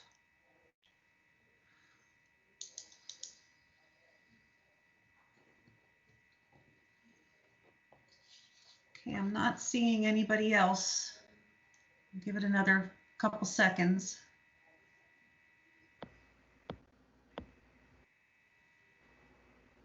Okay. Thank you everyone for weighing in. We will now move on to 6, the consent agenda. Would someone like to vote to make a motion to approve so that we can begin discussing?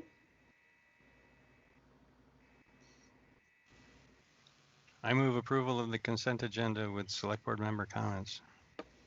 Thank you, Andy. Is there a second? Second. Thank you. Okay. So I just have one correction to the minutes of June 8th. Does anybody else have anything? Any comments on the consent agenda? Okay. I'm just surprised we didn't pull it out if you're going to make a correction, but well, so it's confusing now. The practice we use is if the item is substantive, problematic, or it requires a vote, like a specific vote on that specific thing, then we need to pull it out. But if it's a minor correction or a comment, we don't. Okay. So with the board's permission, all I want to do is say that on the June 8th minutes, line 17, there are 2 audience members whose last names are blank. And I just want to point out that they are Iris Banks and Max Levy. That's all, the only correction I have. And so I considered that a minor correction. So something I felt comfortable bringing up at this point in time, rather than earlier in the meeting as a separate business item. Okay. I'm sure there are other issues with grammar and syntax that make our minutes less than perfect. But that's the only correction that I felt needed to be made because it specifically mentioned 2 residents. Any other comments or questions about the consent agenda? Andy? I had to Google skid steer to know what it was. What is it? It's a little tiny bucket loader, like a Bobcat bucket loader thing. Yeah. Yeah. And it's got like forks and it goes into the. Or it could have a bucket on the front. The front end is changeable. Yeah. But it is a tracked vehicle. Sorry. Probably our jargon. Not a problem. You guys call yourself Vermonters. Not yet. And I'm seeing a comment in the chat, and I need to address this. We do the minutes to make the best representation of what happened at a meeting. I understand that going out and calling the members of the audience who actually spoke and running the minutes by them and asking them if they're happy with how their comments are represented, that's a really generous thing to do and above and beyond the call of any average resident. And we appreciate that that happens. But to my opinion, based on the edits that I did see at the last minute, it didn't substantially change the meaning of the minutes and it wasn't inaccurate. So my concern is that we are being asked to make lots of edits of opinion and lots of edits of that are subjective in terms of the meaning of what's being said at the meeting. And I'd like us to maintain the practice of making corrections and not adjusting better ways to say things that are already said in the minutes. So I really need to say that, and that's how it's going to be. And if there are additional questions or edits to the minutes that the audience would like to suggest, you can send them to the attention of Greg. We have a motion and a second to approve the consent agenda as amended. Any further discussion? All those in favor, please say aye. Aye. Aye. Aye. Aye. Opposed? Thank you. Okay, reading file, board member comments? I have one comment. Actually, I wanted to jump back just quickly earlier in the evening, echoing my strong support, Elaine, for what you said about bringing more people to the table tomorrow at the discussion around policing. I think it's also very critical to note that the trustees and the Village of Essex Junction have the ability to pass ordinances, which the police department then must enforce within the limits of Essex Junction that are different from the town of Essex as a whole. So in that respect, I think having them at the table, aside from the general, inclusiveness of having people, is actually extremely critical. Thank you, Pat. Dawn, was that your hand up? I don't have anything with what the reading file is. That never came through, so. Oh. Okay. Well, so the reading file is usually, it should be in your folder. Did you not, was it not in your folder? No.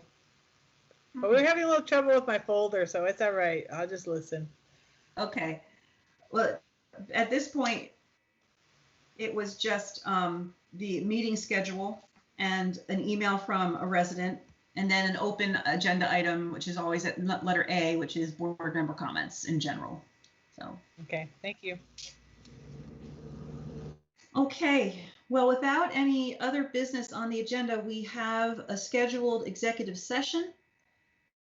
And the motions relevant to that executive session are in the packet. Andy? Yep, I got them up. I move that the select board make the specific finding that premature general public knowledge of the town's position concerning ongoing contract negotiations and labor relations agreements with employees would place the town at a substantial disadvantage. Thank you, Andy. Is there a second? I'll second that. Okay. And all those in favor, please say aye.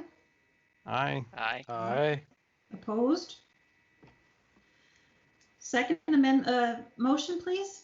I move that the select board enter into executive session to discuss contracts and labor relations agreements with employees pursuant to 1 VSA 313A1A and 1 VSA Section 313A1B to include the unified manager, deputy manager, and HR director.